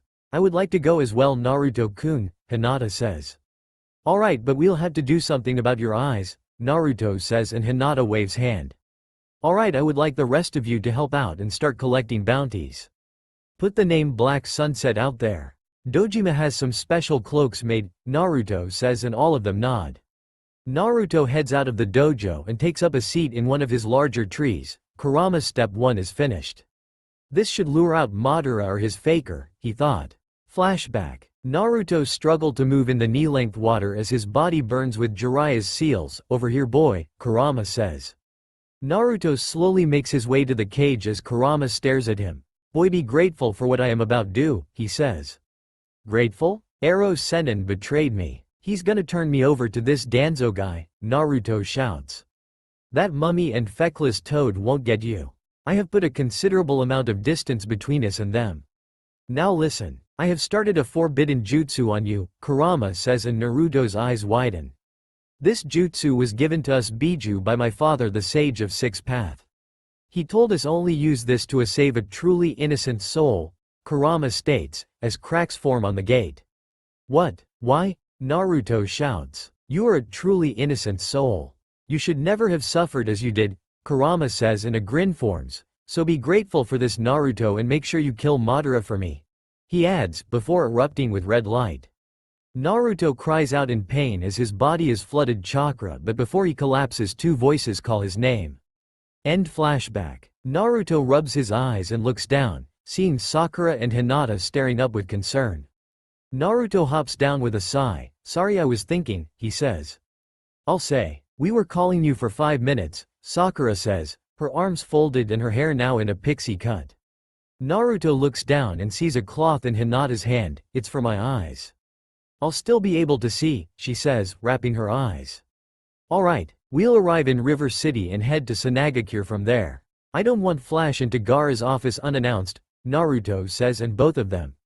Naruto grasps their shoulders with a shake of his head. Let's go, he says, and the trio vanish. Among the numerous dunes of the Land of Wind was a horse-sized black fox with 2 white tails. On its back were Sakura and Hinata with full masks on their faces. You can even make a fox this size? Sakura asks. Yeah, I can even go as small as Haru too, Naruto says. An hour later, the 3 reach the ray of sky and entrance to Sanagakure, dispelling his fox form a few meters away. Halt, state you business, a Jonin shouts. Naruto pulls down his mask but uses a henge on his face. I am the shinobi hunter Menma. I have a bounty for Cage Gaara's eyes only, he says. Alright, but your companions remove their masks, the Jonin states. Hinata and Sakura comply, but the Jonin furrows his brow at the black cloth. My eyes are sensitive to light, Hinata says.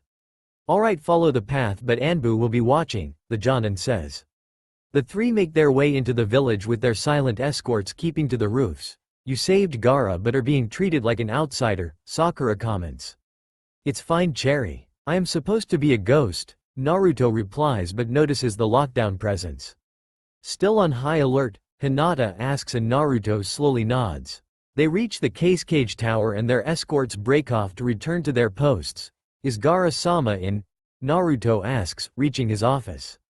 The secretary nods and buzzes them in, causing Gaara to look up from his desk as Naruto and his companions enter. Back again already, Ghost and 2 new companions.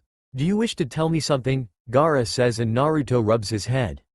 This is Cherry and Cinnamon. They are a part of my mercenary group called Kuroi Yuhi, Naruto comments, pulling out a pair of scrolls.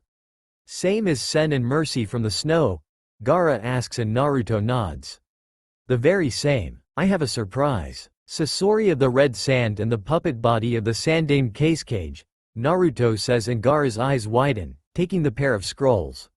I found him in grass meeting with a contact, but the contact escaped in the ensuing battle between us. He was a formidable opponent and a master of the human puppet. His Sandaime could use his iron sand, Naruto explains, shocking Gaara. Did he reveal anything? Gaara asks. Just to return his body to his grandmother Chiyo, Naruto replies. Gaara quietly stares at the scrolls for a moment, before rising from his seat and handing Naruto another scroll. This a proposal for an alliance with Spring Country. I've kept this from the council to keep Konoha in the dark for now, Gaara explains. Right, I'll send it to Koyuki-sama along the way to Fire Capital, Naruto says, and Gaara quirks an eyebrow. Just deposit Sasori's bounty into my account, he says. You don't make thing boring, Gaara, and Naruto sports a foxy grin, before excusing themselves. Naruto pulls his mask back up with a sigh. Now we'll flash there, he says.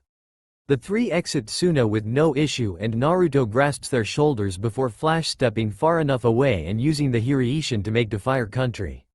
Fire Capital. Sakura and Hinata gasp as they were standing in a warehouse. Where are we? Sakura asks. Naruto slips off his coat and pulls down his mask. It's a warehouse I own. I actually own several in certain nations, he says. Away to Hiraishin around, Hinata says, removing her cloth. Naruto slowly nods as he unseals a large crate with fruits inside. See a normal storage facility, he says, resealing the crate. So who's your contact? Sakura asks, as Naruto seals his assassin coat and unseals his gray coat. Madam Yumi, Naruto replies, and Sakura gawks, as they follow Naruto out of the warehouse. Why Yumi-san? Hinata questions. It's simple really. People have loose lips during and after. Yumi uses her brothel as a hub for information. A great deal of high-ranking people pass through Heavenly Moon, Naruto explains. So like gaining information in a bar or club. Inhibitions lower and people talk, Sakura states, and Naruto nods. Got it in one. Yumi taught me the ways of, and I asked her keep her ear to the ground for me. Well, for a price of course, Naruto states. The trio make their way through town and reach Heavenly Moon within the red light district. Many of the women see him and start flocking towards them. Menma-kun back already. Oh, Menma-kun. Join us, Menma-kun, several said. Leave him alone, girls. Can't you see the glares from his two companions? A voice states. Sakura and Hinata spy a slender, yet voluptuous woman with white hair pinned in a bun, light brown eyes, and a small beauty mark under the left side of her lower lip. She wears a low-cut red kimono, which hangs loosely over her upper arms, exposing her décolletage. She also wears heavy blue eyeshadow and green lipstick with her nails the same color. Hi Madam Yumi, the woman says. Yumi slaps her fan on her wrist with an amused look on her face. So what brings you today with two beautiful women? She asks. Can we talk in private? Naruto states, and Yumi nods, beckoning for them to follow. Sakura and Hinata follow quietly behind Naruto as Yumi leads them to a private VIP room. Would you girls like to bathe? Yumi comments, sliding open the door, but both decline. Yumi takes a seat on a large cushion next to a low table as Naruto takes a seat across from her. Sakura and Hinata take the other cushions next to him as Naruto picks up the kiseru on the table. How are things in the palace? He asks, getting to the point.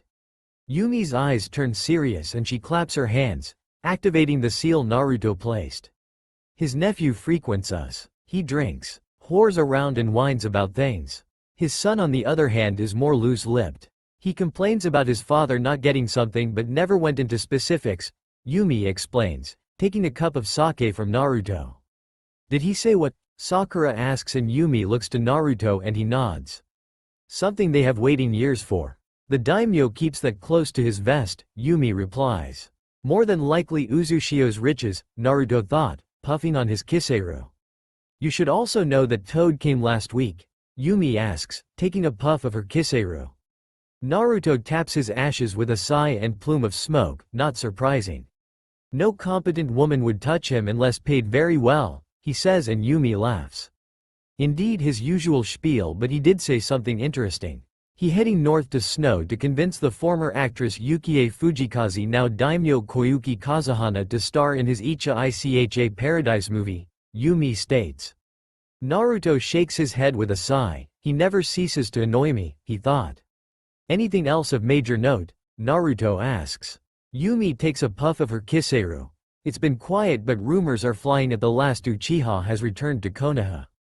After the death of the Godem and several others, but again no real specifics, she states, causing both girls to scowl.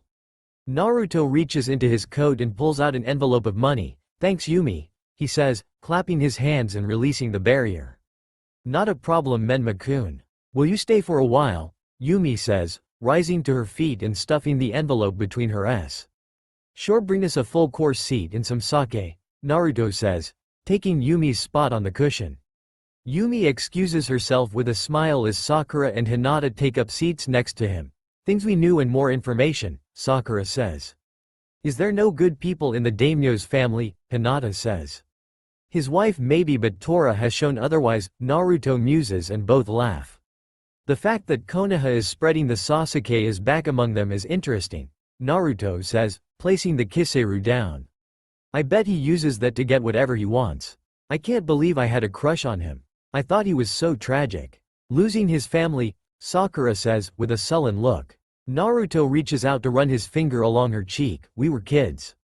Sasuke was strong and the pride of Konoha, he says.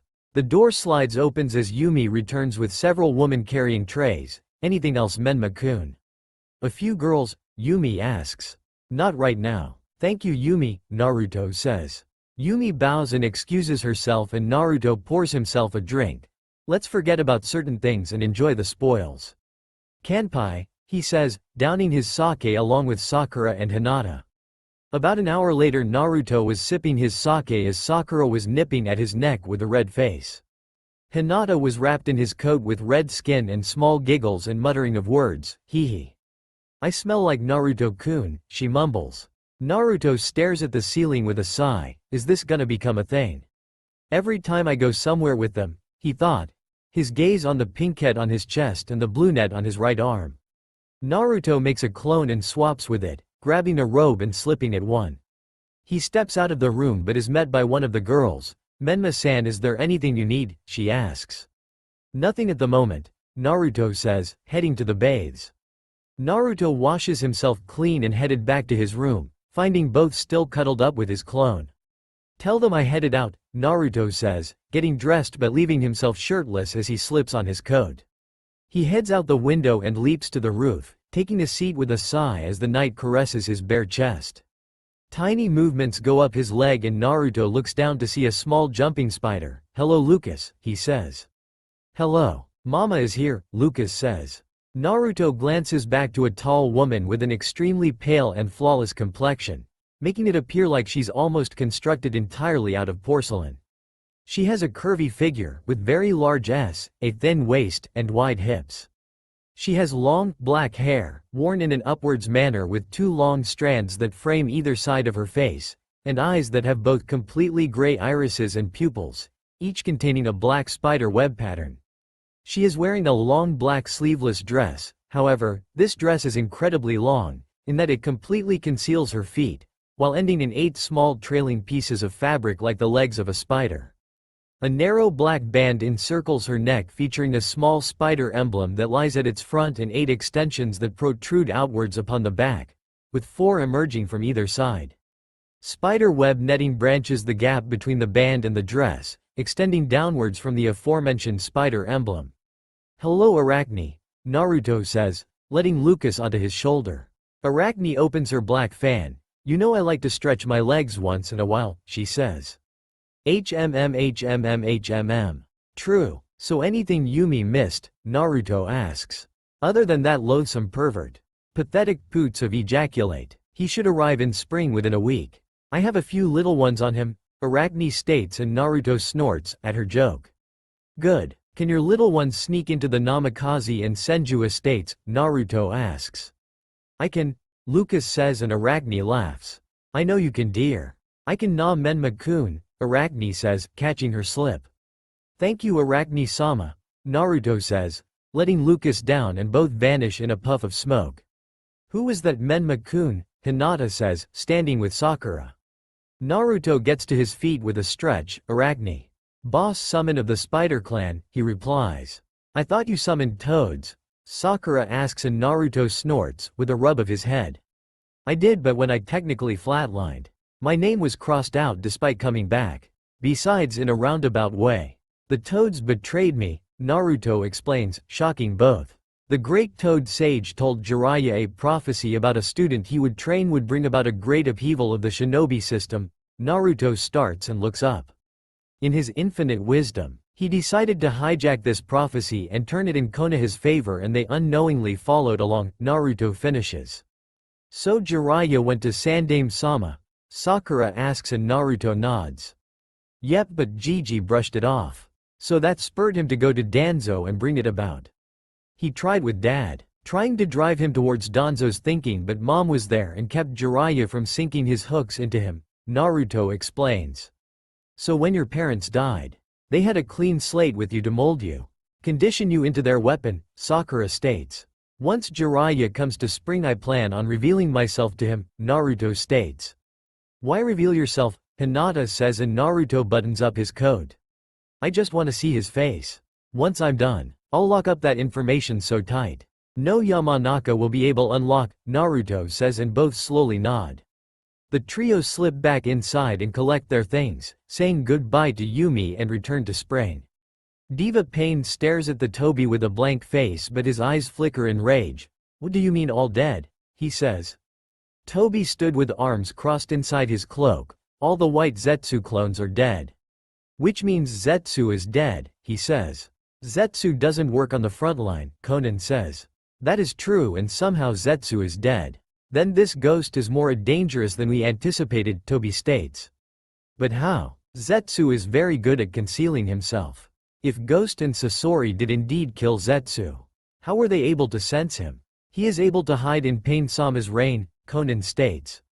That is the question. Perhaps we should re-evaluate bringing Ghost into Akatsuki, Toby says, but Ki fills the room. No, this ghost has defied God. He is the devil and will be smited, Diva Pain says. That may be true, Pain, but we have lost 3 members now. Our spy network is in shambles, Toby states. No matter. Ghost is a threat we can no longer ignore, Diva Pain states. Do you really want to attack Spring? They are a small country like AIM. Conan protests, but Pain only stares. They are a haven for Ghost. As God they must be smited to continue a path to peace, Diva Pain says, and Conan's eyes widen. Toby, contact the others. I want them here in AIM within 2 weeks, Diva Pain orders. Toby narrows his eyes behind his mask. He has lost his mind. No matter, I can still work this out, he thought. Of course, Pain-sama, Toby says, and sucks himself into his eye, leaving Conan and Diva Pain. Nagato, what are you doing? You want to declare on war a country. To be no different than the large countries that have used AIM as their battlefield. You would kill innocent people to bring peace, Conan states. They will be sacrificed for peace. Do you want to abandon Yahiko's dream of peace? Diva Pain says. Conan stares at Yahiko's body with flickering eyes. This is not Yahiko's dream. You want to murder people to stop one person. Who could help us, she says. He is the devil. He seeks to stop our peace, Diva Pain shouts. You have changed, Nagato. You have never been like this. Madara has changed you, and not for the better. Have you twisted Yahiko's dream of peace with Madara's rhetoric? Conan says, but Diva Pain smacks her across the face. Conan clutches her face in shock, but it slips into anger, but her world goes black and she crumples to the floor. Standing behind Conan were 5 people with identical rippled patterned eyes, orange hair of various lengths and styles with various piercing. No words were spoken as the stoutest of the group hefts Conan onto his shoulder. You have defied God. Now you are cast out of heaven. Fallen angel, Diva Pain says, summon several shinobi to spread Conan's fall from grace. Spring 1 week later, Koyuki sits on her throne and tries to hide her disgust as Jiraiya does his insane kabuki dance. Jiraiya-san, if you are quite finished, we can get down to business, she says. Jiraiya holds his pose but sighs in defeat. Alright, Koyuki-chan, he says, but flinches as Koyuki glares. Koyuki-sama, I have for both a business and pleasure proposal. As I would like you to come out of retirement to star in my Icha Icha Paradise movie, Jiraiya says, but Koyuki makes a face. You wish me, a ruler of a country, to star in an adult movie and besmirch my reputation? Jiraiya-san, Koyuki says. Yes, but you won't have to do the UAL parts, or if you wish, you can do it with someone you trust, Jiraiya says, correcting his slight. Koyuki closes her eyes in disgust but keeps it behind a blank mask. So you do wish me to debase myself in a UAL relations with either someone I trust or an actor? I may no longer be a pure, but I do have standards, she says. It won't be that bad, Jiraiya says. Not that bad. If I were do this movie, thousands would see me not only naked but having relations with someone. Again I am a ruler. Do you wish my people to see me as a common whore? Koyuki snaps and Jiraiya flinches. My answer is number. So what is the other reason you have come to my country? Koyuki says. Jiraiya frowns but clears his throat. Right. The Rokudame Hokage Danzo Shimura has expressed a wish to meet with your hero, the Ghost of Spring. He would like him to come to Konoha, he says. Your Hokage wishes to meet with my ghost. For what reason? Koyuki says. Hokage-sama was impressed by his deeds. Saving your country for annihilation by the Land of Sky. Killing an S-class missing nin and saving the case cage. Hokage-sama wishes to meet him in person and perhaps through him reopen trade with Spring, Jiraiya explains. Jiraiya-san, you expect me to reopen trade with a country who celebrated the death of someone who saved my country, or have you forgotten about Naruto Uzumaki? Koyuki states, keeping her anger masked. Jiraiya hides his disdain at the mention of Naruto. A great loss, but one person shouldn't influence your decisions about these matters, he says, but here's the throne room doors open. Koyuki rises from her throne. It does influence my choice. Konoha is place that thrives on the sacrifices of others. She starts but a smirk forms. Right, my ghost, she says. Jiraiya turns only to taste some sweet chin music, courtesy of Naruto, and lays out the super pervert. That felt good, Naruto says, pumping his fist. What will you do to him? Koyuki asks. Naruto hefts Jiraiya onto his shoulder. We'll talk a little bit and I will lock away his memories. He'll wake up in a bedroom with a cooked-up story. You'll decline his offer, but I'll go to Konoha with Anko, he explains. Couldn't Konoha break it? Koyuki asks, but Naruto shakes his head. An hour later, Jiraiya awakes with a start but finds himself in a straitjacket and chained to a chair. What the hell happened? He thought, struggling to move. The room was Spartan with one other chair and a metal table. Was I captured? So Spring has some competent shinobi, he thought, but a small yip catches Jiraiya's ears. The Toad Sanin look around and sees a small white fox with two tails, causing him to glare and try to actually kick the fox. Stay away from him, Haru. You don't know where he's been, a voice says. Naruto places a pitcher of ice water, a glass and a bowl on the table. Haru yips and hops on the chair to the table as Naruto pours some water into the bowl. Do you know who I am? Do you know what country I represent? Jiraiya says. Naruto pulls the chair arm and takes a seat to scratch Haru's ears. I know who you are. Jiraiya the Gallant, the Wildman of Konoha, Legendary Sanin. Lovely titles, he says, and Jiraiya puffs his chest, but Naruto snorts. A title given in failure and a shameful animal, Naruto says, folding his arms. Jiraiya glares at the unknown Naruto. Who are you? He says, and Naruto chuckles. Well, you and me have a history. Don't my eyes look familiar? Naruto states, pointing to his slitted blue eyes. History? Did I sleep with your mom? Jiraiya says, and Naruto snorts. It's been about 2.5 years since we crossed paths, Naruto says, reaching for his half mask but stops. Does the name Naruto Uzumaki ring a bell? Naruto starts, pouring himself a glass of water, and Jiraiya's demeanor changes. He's dead. Died at the hands of the Akatsuki, but he was a demon in human skin, Jiraiya says, bitterly. Naruto runs his gloved finger along the rim of the full glass. The official story, right, but the truth is Naruto was set to become the attack dog for Danzo Shimura, the Shadow Hokage and current Rokudame Hokage as of late, he says. Jiraiya's eyes narrow as Naruto scratches Haru's ear again. How could he know that, he thought. Your silence speaks volumes, and you're wondering how I know that little fact. Well, the reason for that is simple, really. Because I was there, Naruto says, pulling down his mask, and Jiraiya's eyes widen. Kurama's words were auspicious that day, was it not? Naruto states, drinking some water with a smirk on his face. Jiraiya struggles in his chains with a glare. So Spring is where you have been hiding, he says. I haven't been exactly hiding. Well, I did have to hide my whiskers. A simple mask or henge takes care of that. My blonde hair was another matter. So I used chakra ink to dye it permanently black, but I guess you could say I was hiding. Not idle, of course, Naruto says. Konoha will come for me and they will finally have their weapon back, Jiraiya says, and Naruto laughs, but the door opens. Tsunade, did you hear? Konoha will come for their pervert, Naruto says, and Jiraiya gasps as Tsunade walks past him. Tsunade? How? Jiraiya says, but his eyes widen as Tsunade kisses Naruto deeply and he looks Jiraiya in the eye. I was saved from the corruption of Konoha by my Naruto, Tsunade says, picking up Haru, and the little fox snuggles her godly bosom. Show him, Naruto says, and Tsunade reveals her fox-like features. Jiraiya's eyes widen in horror, but Naruto reveals his ears. Kurama sacrificed his soul to make me his progeny. I bestowed this power to Tsunade and others, Naruto says. I knew you were a demon. Tsunade, how could you do this? Jiraiya shouts but cries out in pain, as Tsunade scratches him across the face with her claws. Naruto gave me back all the years Konoha took from me. Tsunade starts and bares her teeth. I also know what Konoha did to my grandmother's clan, or namely what you, Danzo and Orochimaru did, she growls. Jiraiya seizes with wide eyes but clips his eyes to Naruto. Look, what have you done to her, he shouts. Oh please, don't blame me for your actions, Naruto says and grasps Tsunade's shoulder. He's not worth it. Take Haru for some lunch, he says. Tsunade slowly calms down and picks up Haru again. I hope you die a slow death, Jiraiya, she hisses, leaving. Now that this little interruption is over. The reason Tsunade knows the truth is after Kurama saved me. He took me to Uzushio, Naruto says, and the color drains from Jiraiya's face.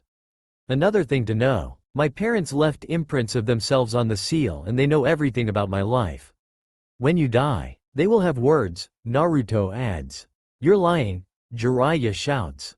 Naruto drinks some more water with a glint in his eyes.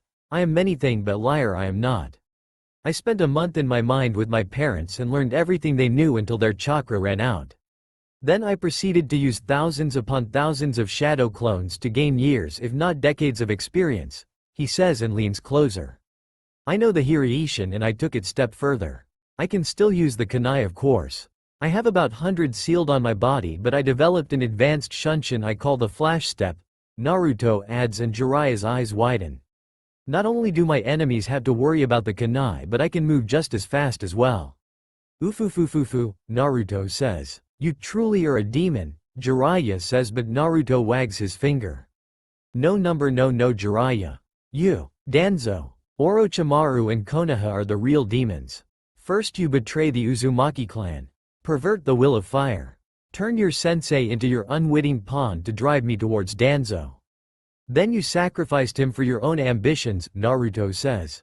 Sensei was too soft-hearted to make the tough choices. Too emotional to turn you over to Danzo for your proper fate, Jiraiya shouts. My fate. The fate of all Jinchuriki right to be weapons of their villages, but those words are all Danzo's rhetoric, but your compensation for joining for that emotion-hating warhawk was Tsunade, right? Naruto says. So what? Tsunade deserves someone like me. A real man. A true man. Not some girly man like Dan Kato, Jiraiya shouts. Tsunade would never choose a perverted, whiny man-child like you, grandfather, Naruto sneers. Grandfather? Jiraiya says, and Naruto crosses his legs. Yes, grandfather. Dad was your bastard son. One of many I can guess from your many UAL romps around the nations. He wanted to tell you, but he saw the real you. A shameless man with no morals or talent for that matter. The weakest of the Sannin and dumbest as well, Naruto replies. Jiraiya lurches forward, but the chains keep him enrooted in place. I should have smothered you as a child.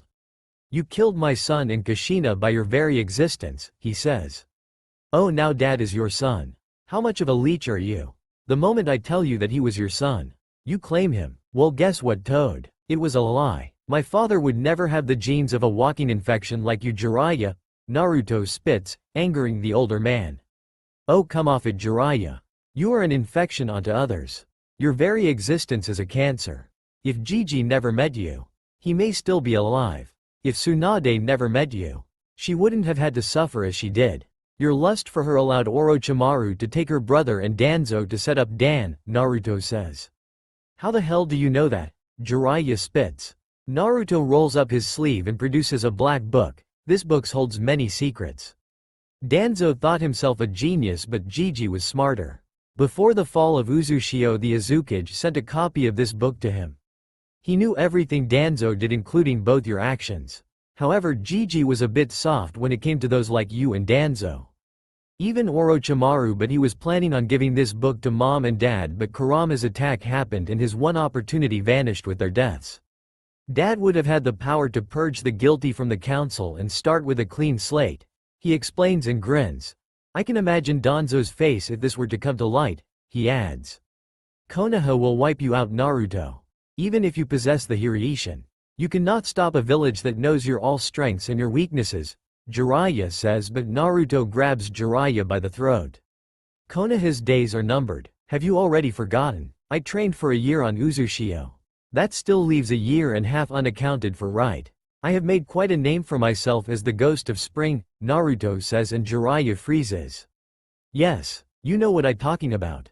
The S-rank threat that destroyed the land of Sky and just recently Deidara the mad bomber of Iwa and Sasori the red sand. Isn't that why you came all the way here? To meet with the ghost, but the ghost is the demon brat. Right, Naruto says. You're lying, Jiraiya sputters. Naruto tilts his head with a smirk on his face. I told you, Jiraiya. I don't lie. I am the ghost of spring. I wiped out the land of Sky and sunk it to bottom of the ocean, he says and let his throat go. Just imagine it. I make my return to Konoha. I transform into a fox form and lay waste to it. Just as Kurama did those years ago. But this time, no Yondaime to seal it, Naruto sneers, as Jiraiya's eyes widen. Sasuke will stop you, Naruto. Jiraiya says, but Naruto laughs softly, but it evolves into full-blown laughter. You sound like Ino. Sasuke cannot beat me on my worst day. His ninjutsu. Weak. Taijutsu. Pathetic. Genjutsu. Useless. I know he wants to face me as ghost, but he'll fail and then he'll whine. I am a Uchiha. I can't lose. Blah. Blah, Naruto says and smirks. I bet. If I said, I can make him as strong as me, but he has to leave Konoha and join me. He'll do it with no hesitation, Naruto adds, but Jiraiya remains quiet. Your silence speaks. I bet Danzo knows it too, Naruto comments. So what happens now? Demon, Jiraiya hisses. Naruto makes a fist with a tilt of his head and blows on it, before shining it up and slamming a left straight to Jiraiya's face. That, Naruto muses, as Jiraiya loses conscious. The door opens and Sakura steps with a sachet of her hips. Finished, Naruto? She asks. Yeah, it'd be waste to do any more. He'll get his sooner or later. I'll let Tsunade get her pound of flesh, Naruto says. Sakura rounds Jiraiya and softly kisses Naruto on the lips. No kidding, Shisho will tear limb from limb, she says. Naruto had to resist ramming a kunai into Jiraiya's throat, listening to the man ramble on and on and on about his books, women and his prowess as a man. Anko snorted at that notion because she had experienced a true man. Naruto had done his job very well and Jiraiya had no clue Ghost and Naruto were one and the same. The pervert woke up the next morning with two women in his bed and both praised his UAL prowess, after being paid quite well. Koyuki declined to make his movie but agreed to let Ghost meet with Konoha. You're gonna love Konoha. The hot springs. The women, Jiraiya crows. Anko glares at the man under a henge, adopting the look of long, braided neon green hair to her rear and sick yellow eyes like her former sensei. The group soon reach the imposing walls of Konoha, meeting the infamous gate guardians or lovers Izumo and Kotetsu. You're pretty famous, Izumo says. Naruto signs his name with a wiggle of his lollipop in his mouth. Yeah. I hadn't noticed. I do my job. As a ghost, I am not meant to be noticed and make people wonder if I even exist, he says. Jiraiya quickly starts writing in a notepad with blood running down his nose but freezes as Naruto glares. I find my likeness in a book. I'll cut your nuts off and boil him. Then proceed to feed him to Ya, he says, coldly and causing all three to grab their crotches. Alright, let's head to see the Hokage. Your lady can find a hotel, Jiraiya says. Naruto glances back to Anko. See soon. Lover, Anko coos, sauntering off in her revealing outfit. You doing her? Jiraiya asks but shuts up as Naruto glares. The village hasn't changed since he was here last, but he could sense numerous hidden shinobi, more than likely his nei, Naruto thought. Jiraiya rambles on about how nice Konoha was, how it was the strongest village and the like. Such propaganda, Naruto thought. The pair reach Anbu headquarters, Why are we not going to the Hokage Tower? Naruto asks. Well, it was destroyed not long ago. The former Hokage and several others were killed. So we moved thing to here for now as a new place is being built, Jiraiya explains. The Anbu inside gave Naruto suspicious glances, but the new Kyuubi ignores them. Hokage-sama is inside, an Anbu named Bull states, at the door. Jiraiya opens the door and Naruto immediately notices Danzo and Orochimaru standing next to him. Welcome to Konoha. I am the Rokudame Hokage. Danzo starts, not offering a handshake. Naruto slowly nods and takes a seat as Jiraiya closes the door and leans next to it. I am Menma. Known as the Ghost, Naruto says. Kukuku. You look so young and already an S-class shinobi, Orochimaru states. Naruto slowly nods, but he could feel Danzo trying to needle his brain. Yes, but I am not one to brag. I let my actions speak for me, Naruto says. Indeed, you destroyed the land of sky, saving Spring Country in the process. Killed Iwa missing Nindidera and saved the current case cage. Notable feats, Orochimaru comments and Naruto slowly nods again. Yes, Hokage-sama. Jiraiya-san was not forthcoming on why you wish to meet with me. May you elaborate? Naruto asks. Danzo's hidden eye narrows but he remains blank-faced. Yes. I'll get straight to the point. I wish to offer you a place in Konoha. You would be granted the status of Tokubetsu Jonin, and if you prove yourself, you will granted full Jonin status after a few years. You will also provide a child to a woman of our choosing within 2 years, and once the child is born, you may receive clan status, he explains. Naruto stares at the older man and blinks with a rub of his eyes, giving all three a false impression of victory. Hokage-sama, you wish me to forego my loyalty to Koyuki-sama and join Konoha. Given special Jonin status with a promotion to full Jonin in several years, but I am also obligated to impregnate a woman of your choice. Because you believe the rumors of my speed, I can guess and possible clan head status once said child is born, Naruto relays. Come on kid, that's a good deal for an outsider. You're a big fish in a small pond in spring. Konoha is where the big fish play, Jiraiya chimes in. Naruto glances back to his former supposed sensei, so loyalty means nothing unless it is to Konoha and by extension Fire Country, he says, unblinking. Jiraiya glances away as Naruto's blue eyes seem to look through him. Though crude, Jiraiya is correct. Your talent is wasted in spring. Rumors call you the second coming of our Yondaime or the current Yondaime Raikage. Konoha can give you a place to thrive and shine, Danzo explains, trying more with his hidden eye. Hokage-sama, Naruto starts and rubs his eyes once again. To me a shinobi is one who fights from the shadows. Not for status or glory but to aid their country. A shinobi should not serve two masters. I am loyal to Koyuki-sama. Her shinobi are loyal to her. Not a cage or a council, Naruto explains and Danzo's visible eye narrows. Kukuku, this ghost is interesting. I wonder how he would stand up to Sasuke-kun, Orochimaru thought. Your loyalty to Koyuki-san is impressive. Tell me what gave you the idea that you would serve two masters, Orochimaru asks. Well, I met someone in my travels to Earth Country. Unfortunately, he didn't have a high opinion of Konoha, Naruto says, dangling the bait. Who was he? Jiraiya interjects. Naruto grasps his chin in thought. Well, he was wearing a Iwa uniform but he was young, around 15 or 16. Blonde spiky hair and red eyes, but he also had these scars on his cheeks, he explains, shocking Jiraiya. Are you sure? Jiraiya shouts. Naruto locks eyes with Danzo and nods. Yes. He didn't give his name, but when we crossed paths, he gave off this aura that was inhuman or dangerous, he states. Hokage-sama, this could be it, Jiraiya says, but Danzo raises his hand, stopping him from revealing their hand. Not even a Konoha shinobi, and you given us some valuable information. Also there is another matter to discuss. Danzo starts and clears his throat. One of our Jonin, Sasuke Uchiha, has wished to face you in battle or a full contact spar, he adds. Sasuke Uchiha, any relation to Itachi Uchiha? The kin slayer, Naruto asks and Danzo nods. Yes, his younger brother, Danzo replies. Naruto scratches his cheek in thought.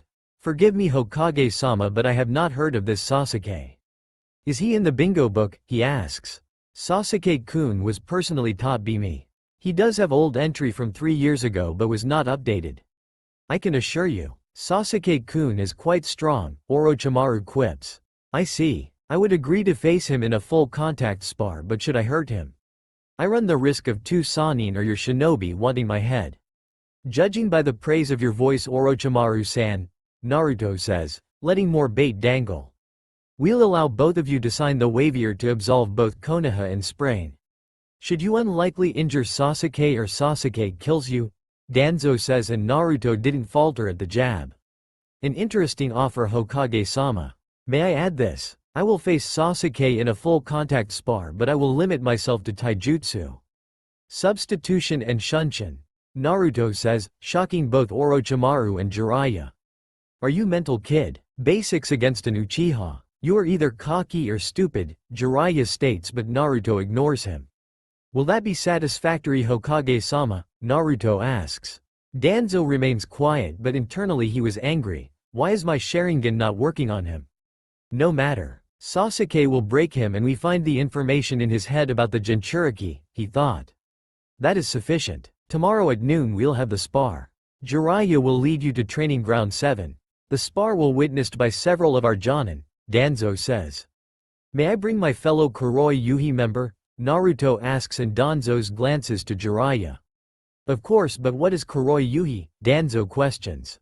It's a group I formed with several kunoichi. 2 of my members helped the Case Cage and his brother, Naruto explains, causing Danzo to freeze. Interesting. Your group must be fairly new to escape the eye of our spy master, Danzo states. Naruto rises from his seat with a bow. It would seem so. Thank you for your offer, Hokage-sama. I will contemplate it tonight and give you my choice after my spar with Sasuke, he says.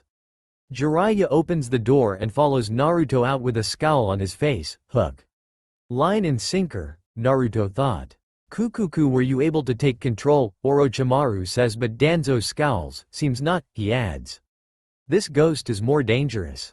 My Kotoa Matsukami would start to work but quickly halt. His mind is a steel trap, Danzo states. Then Sasuke-kun's Sharingan will be useless as well. Tomorrow will be interesting, Orochimaru says. Indeed. However, the possibility that he encountered the Jinchuriki, Danzo says, lighting a cigarette. It seems Onoki is quite scrupulous to have Naruto-kun as his shinobi. This gives Iwa 3 Jinchuriki, Orochimaru states.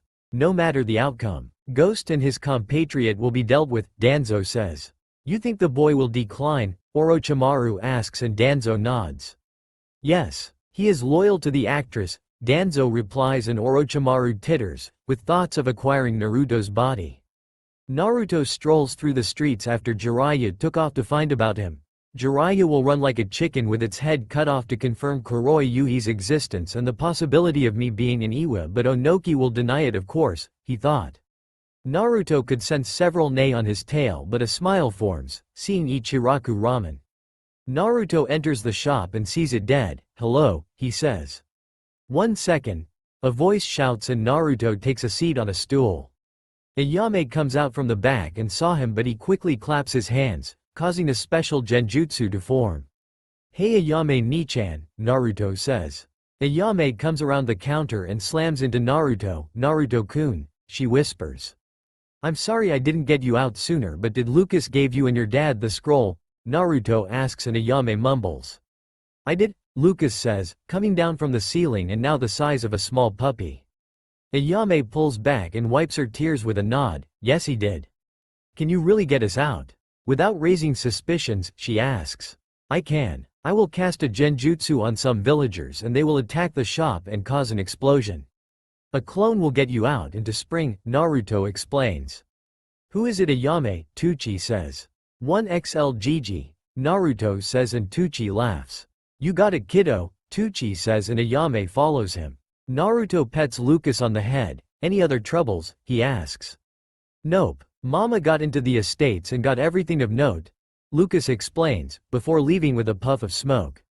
Ayame comes with a large bowl of ramen and Naruto's mouth waters as he claps his hands, dispelling his genjutsu. Thanks for the food, Naruto says, and devours his meal and several more behind it.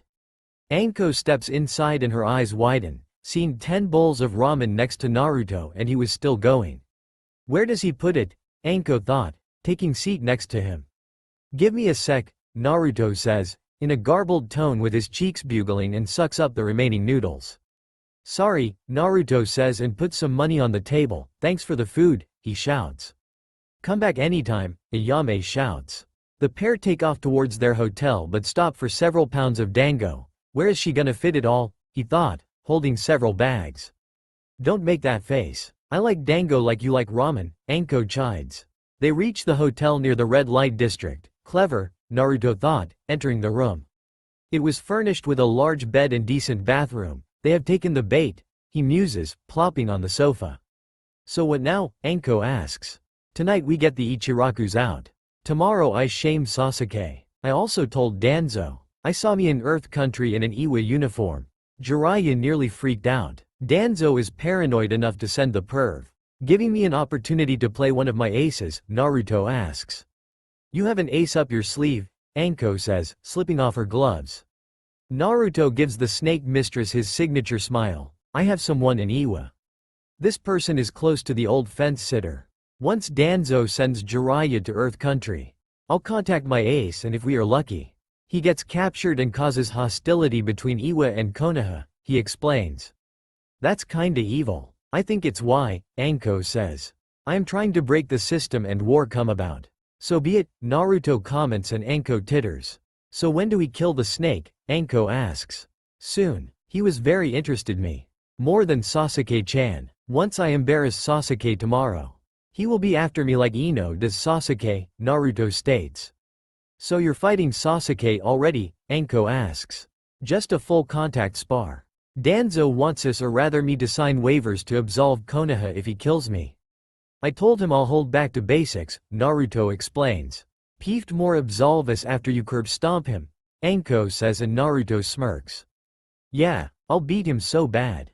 His kids will be born bruised. Then I'll take the six-path yin power from him too, Naruto states and Anko laughs down the last of her dango. Alright, time to work off some calories, Anko says, pouncing on the blonde and having hours of fun. Mid-morning came too soon for the pair as Naruto woke up first and managed to sneak out of bed. He quickly took a shower and headed for Ichiraku to see the damage. His clones has gotten both Ayame and Tuchi out of Konoha to his storehouse in the capital. Naruto reaches the scorched ruins of Ichiraku and people were out and gawking. Many seemed to be glad that the place burned and some hoped both Ayame and Tuchi were dead. This angered Naruto and continued to certify his cause to wipe Konoha from the map. Naruto continues on to Akamichi barbecue for breakfast and got treated to sight of Choji stuffing his face. Oi, why do you smell of foxes? A voice shouts. Naruto turns and comes face to face with Kiba. Excuse me, he says. You smell of foxes. Foxes are demons and are banned in Konoha to be killed on sight, Kiba states. He was wearing a leather form-fitting black jacket, with zips over the chest and sleeves, along with black pants and sandals, also zipped, matching the jacket. Naruto sniffs his jacket and furrows his brow. I have a pet fox back home. She is very affectionate, he says, finding a booth to sit down. Kiba follows him but now joined by Choji. Why have a fox? They are demons, the plump boy notes. He wears a red suit with plated armor on his torso, arms, and upper legs, having the kanji for food on the front. Can I help you with something others than my love of foxes? Naruto states. The name's Kiba Inuzuka. Head of the Inuzuka clan, Kiba states. Choji Akamichi. My family owns this place, Choji says. Naruto picks up a menu and looks it over. I am Menma, he says and furrows his brow. You look kinda young to be a clan head, he asks. Well, my bitch of a mom and sister were killed. So the elders made me the head, Kiba boasts. Naruto hides his scowl as the waitress comes. Well, congrats Kiba-san. Now can you excuse me? I would like to eat alone please, he says. So why are you here in Konoha? Kiba says. Naruto sighs and makes his order. Hokage-sama asked to come to Konoha and meet with him. I did but he wishes me to spar with a Sasuke Uchiha, he says. Sasuke? That prick, Kiba comments. Naruto tries to ignore Kiba and Choji as both had sat at his booth. Is Kami-sama messing with me, he thought. So you must be famous or something for Hokage-sama to invite you here, Choji says, stealing a few pieces of meat. Yes, I am the ghost of spring, Naruto says, frying some egg and meat. Kiba and Choji jerk back with wide eyes. For real?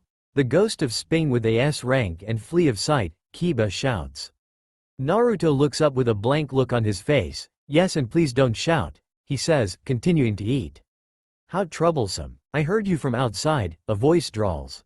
Naruto glances up and sees Shikamaru in a standard Konoha uniform and Chunin vest. Shikamaru, get this. This guy is the ghost of spring, Choji states. I know Choji. Hokage-sama sent me to find him. Sasuke wants to push up the spar, Shikamaru says. Naruto sighs and moves out of the booth and tosses some money on the table. Choji-san, you may have the rest. Lead the way, Shikamaru-san, he says.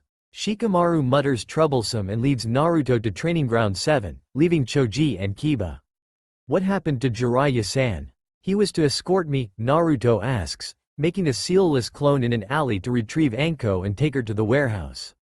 He left on an important mission, Shikamaru comments, slipping a cigarette in his mouth and fishing his Zippo, but Naruto holds his own up. Troublesome, Shikamaru thought, lighting up. The pair soon arrive at the training ground and Naruto saw Danzo, Orochimaru, Kakashi, Asuma, the elders and a few other jonin. Sasuke was standing near the infamous 3 wooden poles with Ino standing near him like a loyal dog with his team not far away. Danzo approaches with Kaharu and the waiver. Here you are. Sign this and we can begin. Sasuke-sama's time is valuable, she says.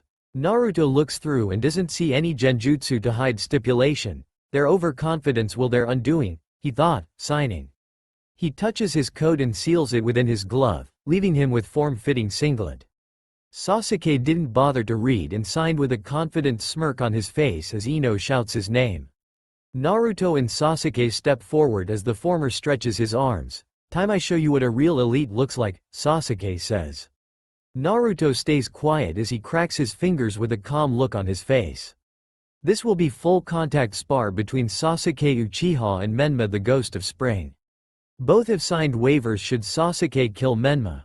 Danzo states and raises his hand. Hajime, he shouts. Sasuke quickly activates his Sharingan and quickly locks eyes with Naruto, as the latter stands still. Got him, Sasuke thought and flashes several signs, clutching his left arm. A familiar sound of chirping birds erupts as Sasuke's arm glows with Raiden, before he sprints forward to end the spar with a death. Danzo frowns slightly at the arrogance of Sasuke. He's S-class for a reason, foolish boy, he thought. Get him, Sasuke-kun, Ino roars. Sasuke quickly closes the gap with Naruto but a loud snap, followed by a scream of pain.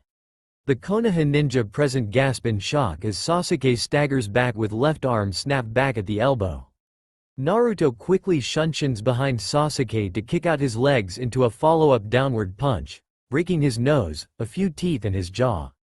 Naruto blows some air out his nose and turns to the stunned silent Konoha ninja but quickly erupts in furious shouts of rage.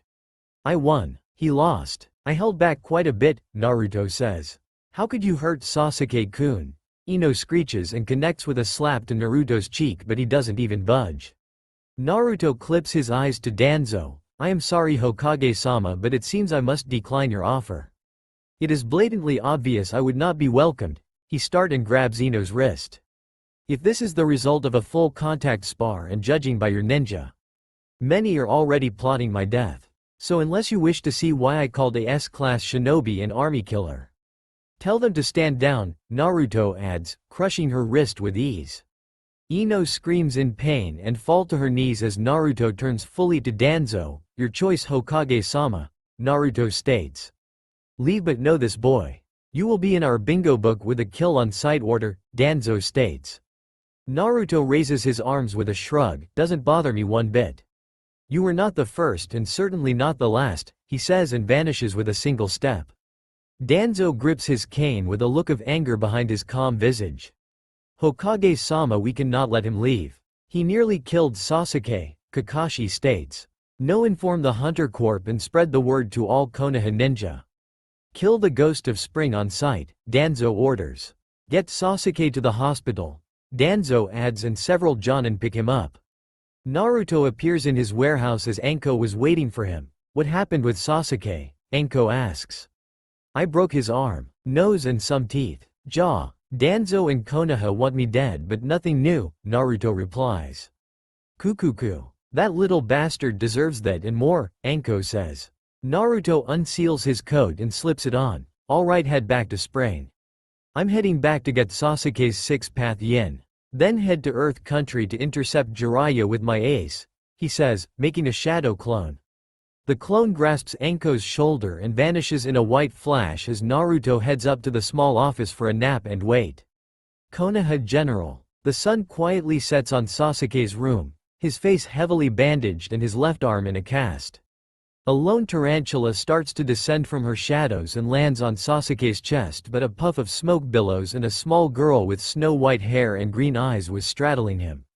Teehee. Boss wants your power. We should make it easy, she says and opens her mouth. Slowly a barb comes out and pricks Sasuke on the neck. Sasuke's monitor beeps a bit but steadies as the girl hops off and she pulls a familiar kunai from her satchel. A white flash fills the room as Naruto appears, quickly flashing several signs. He creates a barrier as the girl giggles. Thanks Arki, Naruto says.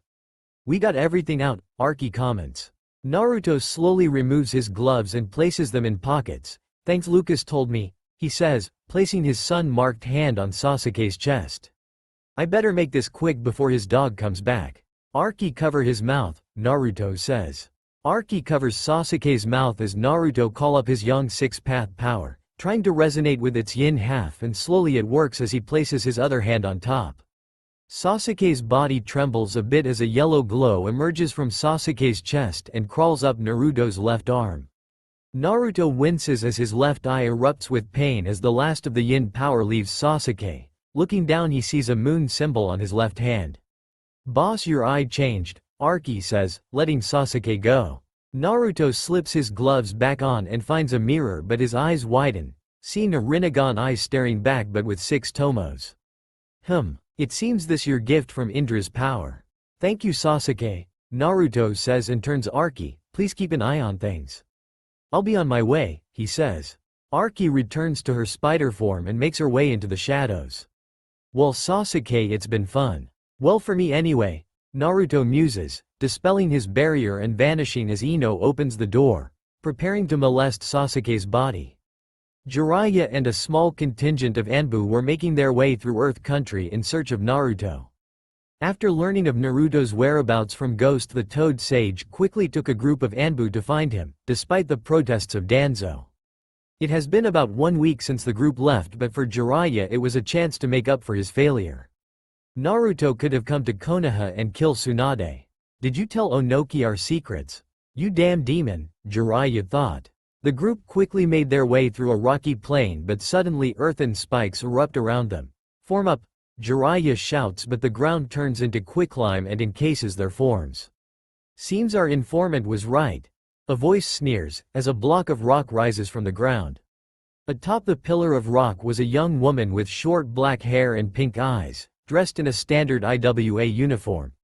It consists of a red uniform with her right sleeve missing and a lapel over her right leg, the brown Iwagakure flak jacket, fishnet tights and a skirt over them. She also wears regular shinobi sandals and a pair of gloves. Jiraiya of the Sannin, my informant told me, you were encroaching on our country and with a squad of Anbu, she declares, as several Iwa Anbu surround them. Jiraiya was seething internally but maintained a straight face. Kuritsuchi, granddaughter of Onoki. He starts but his eyes widen as another stood next to Kuritsuchi. Naruto? You demon, Jiraiya shouts. The blonde-hair former Konoha pariah stood with his arms folded. Hey Ero Sennin. He sneers but a glare forms. How did you know I was here? Naruto asks. The Anbu struggled to free themselves but Jiraiya shakes his head. A shinobi named Ghost told us, he shouts. Ghost? That Teme. Onoki Jiji calls him the ghost of the Flash like the Yondaime, Naruto states and drops down. So you heard my name and came running with no plan and a such paltry backup, he adds. You killed the Hokage, Sparrow shouts. Naruto tilts his head with a furrowed brow. Ba-chan dead? He says. You did it, didn't you Naruto? You killed Tsunade. For what? To get back at me, huh? Jiraiya shouts. That a real shame and all, but you leafhuggers are trespassing, Kuritsuchi says and drops down as well. You will not take us lightly, Jiraiya hisses, preparing himself to free himself. Oh, but they won't have to, a voice states. Jiraiya whips around and his breath hitches as Ghost was right behind them. You? He utters. The Naruto in front of him pops in a puff of smoke, as do all the IWA Anbu. Don't you just love shadow clones? Ghost, or rather the real Naruto, says, a pair of dark sunglasses over his eyes. Hey boy, Kuritsuchi says. Hey girl, Naruto muses but glances to a Jiraiya. Hey Ero Sennin, he says. Jiraiya's eyes widen and his body shudders as memories return. Veins flare in his face and his teeth. Oh ho ho ho. The memories have returned. The trigger being Ero Sennin spoken twice, Naruto states. You damn demon. You should have been killed as child, Jiraiya shouts. Naruto chuckles as he approaches the toad Sennin. I thought I was needed as an attack dog on the lease. Well, that Konoha for ya. I stopped Gaara. Brought Tsunade back to become Godem, but what Konoha do with that loyalty? Betrays it. Konoha always takes and takes and takes from good people, he says. You are not a person, Naruto. You are weapon. A tool to used and tossed aside. Once your purpose is done with, Jiraiya spits. So I am not even a person to you. My father must be rolling in the Shinigami's stomach knowing he trusted you. A whiny man-child incapable of doing anything. A pervert who begs women to sleep with him or blackmails them. A petulant child who sold out a country for some. How is Danzo gonna give Tsunade to you? Use his hidden Sharingan to make her your trained whore. Orochimaru experiment on her to make a barely functioning doll. Huh? Naruto shouts, ripping the glasses from his face and revealing his new Rinnegan. Jiraiya's eyes widen in horror. The Rinnegan. Impossible? How do you have same eyes? He says. Same eyes. You mean Nagato, or Pain as he calls himself. Actually, you can thank Sasuke for this Rinnegan. After I clapped him in Konoha, I took this power from him. He never knew he had it, but oh well, Naruto explains. So this was an elaborate plot? Jiraiya shouts. Naruto slips his glasses on his forehead, a little bit. You've been looking for me almost 3 years and you had no luck. So I dangled some bait and you snapped it up like a hungry dog. Quite pathetic, he sneers. However, the best part of the plot has yet to begin.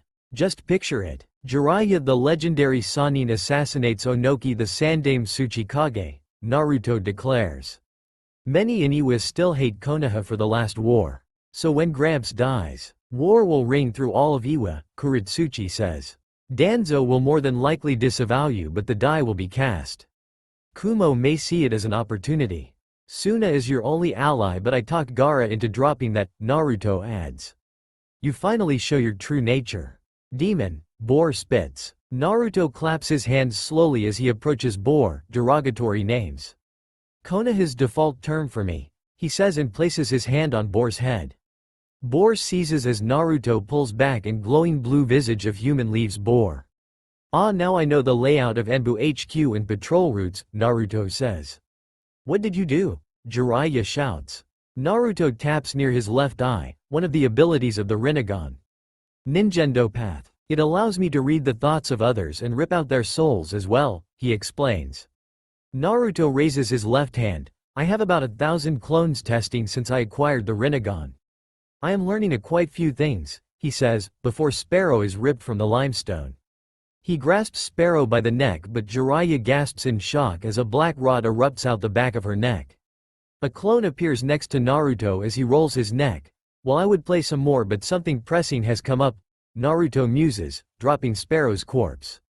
Kuritsuchi take Jiraiya to the warehouse and start setting things up. This clone will help you get rid of the Anbu, Naruto says, tipping his glasses down. You won't get away with this, Naruto, Jiraiya shouts. Naruto turns to him with a slight lean back, because Konoha knows all my weaknesses, right? Oh no, Jiraiya, it is quite the opposite. I know Konoha's weaknesses, he says and vanishes in a white flash, leaving a seething Jiraiya and a smirking Kuritsuchi. Music. Naruto Shippuden Ost 2 Hyohaku plus Kokaten. Itachi coughs violently on one knee with an unconscious Konan next to him. His Akatsuki cloak gone and his clothes torn. Opposite Itachi were the paths of pain, Hidan, Kakuzu and Kisame. You would choose to defy God, Diva Pain says, looking down on them. I've pegged you as a traitor, Itachi-san, Kisame chuckles, resting Samahata on his shoulder. He. I can sacrifice him to Jashin now, Hidan says, with manic grin. Itachi's eyes flicker but his body shimmers suddenly, causing all of them to narrow their eyes. Instead of Itachi it was young woman in his place. You're a fucking bitch, Hidan shouts. It seems your chakra receiver has finally disrupted my henge, Itachi says, coughing blood into her hand. No matter. God will pass judgment, Diva Pain says, raising his hand. Itachi reaches in her pouch and grabs a familiar kunai and tosses it into the ground. I think your aim is off, Itachi-san. Oh, Itachi-chan, Kisame says, laughing. However, suddenly a white flash erupts in front of Itachi and a bit of relief fills her as Naruto stood in front of her. Cutting a bit close, Itachi, Naruto states, not taking his eyes off of Diva Pain and the other Akatsuki. Sorry Naruto-kun, things change. Pain betrayed Konan before I could arrive. I tried to get her out but I was found out, Itachi explains. Who the fuck are you? Hidan shouts. Naruto pulls down his hood with a roll of his neck. So this the famed god of aim and the dreaded Akatsuki, but all I see is a weak man and a bunch of weaklings, he says, ignoring Hidan. So you have finally shown yourself, Kyuubi Jinchuriki, Diva Pain declares. Correction. Kyuubi Jinchuriki but Nidaime Kyuubi no Yoko. Naruto says and spreads his arms apart, revealing his tails and ears but one tail in now a sandy brown. You've gotten bigger, Gaki. Samahata is so ready to eat your chakra, Kisame shouts. A clone comes to life behind Naruto as his ears and tails vanish. He'll take you to the warehouse. We're gonna need the eye, he says. They played into your hands, Itachi asks and Naruto nods, reaching for his sunglasses. The clone grasps Itachi's shoulder and she grabs Konan as they vanish in a white flash. Now then Akatsuki, shall we dance, Naruto declares. 5 of the paths leap forward with Hidan in tow but Naruto tosses his glasses, before blinking in front of Hidan. You will be the first, Naruto says, slamming Hidan into a wall and ripping out his soul. Kisame and Kakuzu were momentarily in shock as Naruto tosses the now lifeless Hidan aside. Look at his left eye. It's exactly like Pain's but different, Kakuzu states. Diva Pain frowns but Asura Pain wrenches off its arm and fires several missiles. Shinra Tensei, Naruto thought, deflecting the missiles. He launches forward grabbing Hidan's scythe and slices Asura Pain in half at the waist. Suikoden no Jutsu, Kisame shouts, joining the fray. Naruto tosses the scythe aside and absorbs Kisami's shark jutsu, turnabout is fair play. Suikoden no Jutsu, he shouts, sending a water dragon back at Kisame. Preta Pain gets in Kisami's path and starts to absorb the jutsu, while Ninjendo Pain charges Naruto from behind as Chikushodo Pain summons several centipedes. Naruto quickly somersaults over Ninjendo Pain, into a springboard kick to propel him up. Odama Rasengan, Naruto thought, forming the large orb and crashing it down into the centipedes. He quickly swipes his left arm out to send a chain and grab Jigokudo Pain, yanking it toward him as his right starts crackling with lightning. Chidori, Naruto thought, obliterating Jigokudo Pain's head. Naruto jerks as Diva Pain sends a concussive blast of Shinra Tensei but corrects and lands with a skid on the water. Kakuzu lands in front of Naruto with his threads bursting from his body and charging a blast. Naruto slams his palms and summons a giant panda to block the blast, creating another Rasengan but this one grows and screeches with wind. Futon. Rasen Shuriken, Naruto thought, tossing the whipping Rasengan. Kakuzu tries to dodge but it enlarges and engulfs his body, ripping all of his hearts with micro wind blades. The herd is thinning, Naruto says, staring at Diva Pain, Preta Pain, Chikushodo Pain, Ninjendo Pain and Kisame. How do you possess God's eyes? Diva Pain declares. Sorry but this devil won't speak, Naruto says, blinking in front of Ninjendo Pain and drives another Chidori through his chest. His left hand mechanizes and to charge a Charka blast through Chikushodo Pain. Inside a chamber was an odd contraption and inside it was withered man with red hair and Rinnegan eyes. How? How could I have fallen, he thought. Because even supposed God are not above reproach, Naruto says, standing behind him. Pain glances back with a glare. How did you find me, he asks. Since becoming the new Kyuubi, my sensing skills have improved. So tell me, Pain or Nagato, why do you want the Biju? Naruto say, rounding the contraption. Peace. I would bring peace to this world. Kahai, Pain states, and Naruto's eyes narrow. Kahai, he says. Once I known by the name Nagato, but I have forsaken it. Jiraiya was my sensei like you, Pain, or rather Nagato says. Shadows cover Naruto's eyes, but a small laugh escapes. That pervert was never my sensei, nor was he to you, senpai. You were a means to an end. Jiraiya is working for Danzo. Danzo set you up with Hanzo.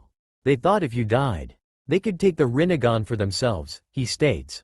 Nagato was about to retort, but Naruto's crackling left arm was sticking out his back. Sorry. The old me would try to talk this out. Convince you to help me, but I can tell by your emotions. You're too far gone, he says, as Nagato slumps forward. Naruto pulls his arm free with a solemn look on his face, slipping off his coat and reaching towards Nagato's eyes. Step away from the Rinnegan eyes. Kyuubi incarnate, a cold voice states. Finally revealed yourself. I could sense you on the outskirts of the battle, Naruto says, bursting the eyes with his Biju Charka. You have no idea what you have done, boy, Tobi states. Naruto drapes his coat over Nagato and turns to Tobi. So who are you? Naruto asks. Madara Uchiha, Tobi says, but Naruto snorts. I'm gonna call bullshit on that. I have some Kurama's memories, and he remembered Madara's oppressive Charka, and yours is more pathetic. So again, who are you? Naruto says. I should have killed you as a child, Tobi hisses. But then you didn't. My father caught me and saved me. I owe you a lot of pain and suffering. Because of you I had to endure hell in Konoha. Beatings, starvation, and a whole host of other things, but I should also thank you. Your actions allowed me see Konoha for what it is and break free of the shackles it represents. I told Nagato I would break the wheel of the shinobi system by taking away the Biju. You are another spoke on that wheel, he says. Tobi was about to lunge forward, but a chakra rod goes through his thigh. How? He thought. I had my clone set up a barrier negating your abilities. My father fought you, remember, and deciphered your skills, Naruto states. Tobi collapses to one knee as the rod scrambles his chakra. This will not stop me, he says. Yes, it will. You Uchiha are all the same. Thinking you're superior to everyone. Well, except Itachi and her mother, Naruto says, and grabs Tobi by the face, cracking the mask. Consider this repayment for killing my parents, Naruto says, ripping out Tobi's soul and letting him fall. Obito Uchiha, teammate of Kakashi, Naruto says, and looks down at him. I may still have a use for you. He muses, creating several clones. Find Hidan's body and search for any notes Nagato could have, Naruto says, hoisting Obito on his shoulder.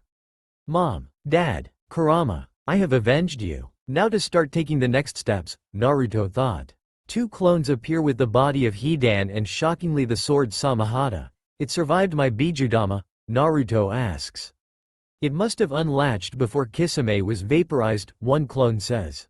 Okay, seal it into a scroll. We can use it to negotiate with Kiri, Naruto says, placing Obito down and retrieving two stasis scrolls.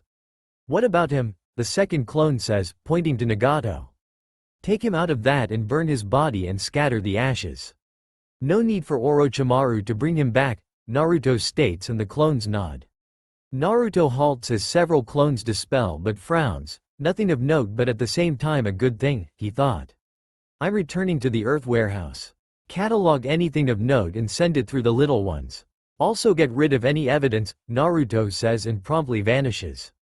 Earth country. Naruto reappears in another warehouse but is promptly hit by a large paperweight, its thrower being Tsunade. That's for keep secrets. Naruto, Tsunade says. Hinata was also there and squats down next to him as he sits up, plausible deniability.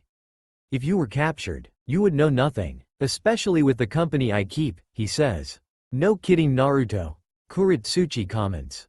How many more secrets, Naruto-kun? Hinata asks.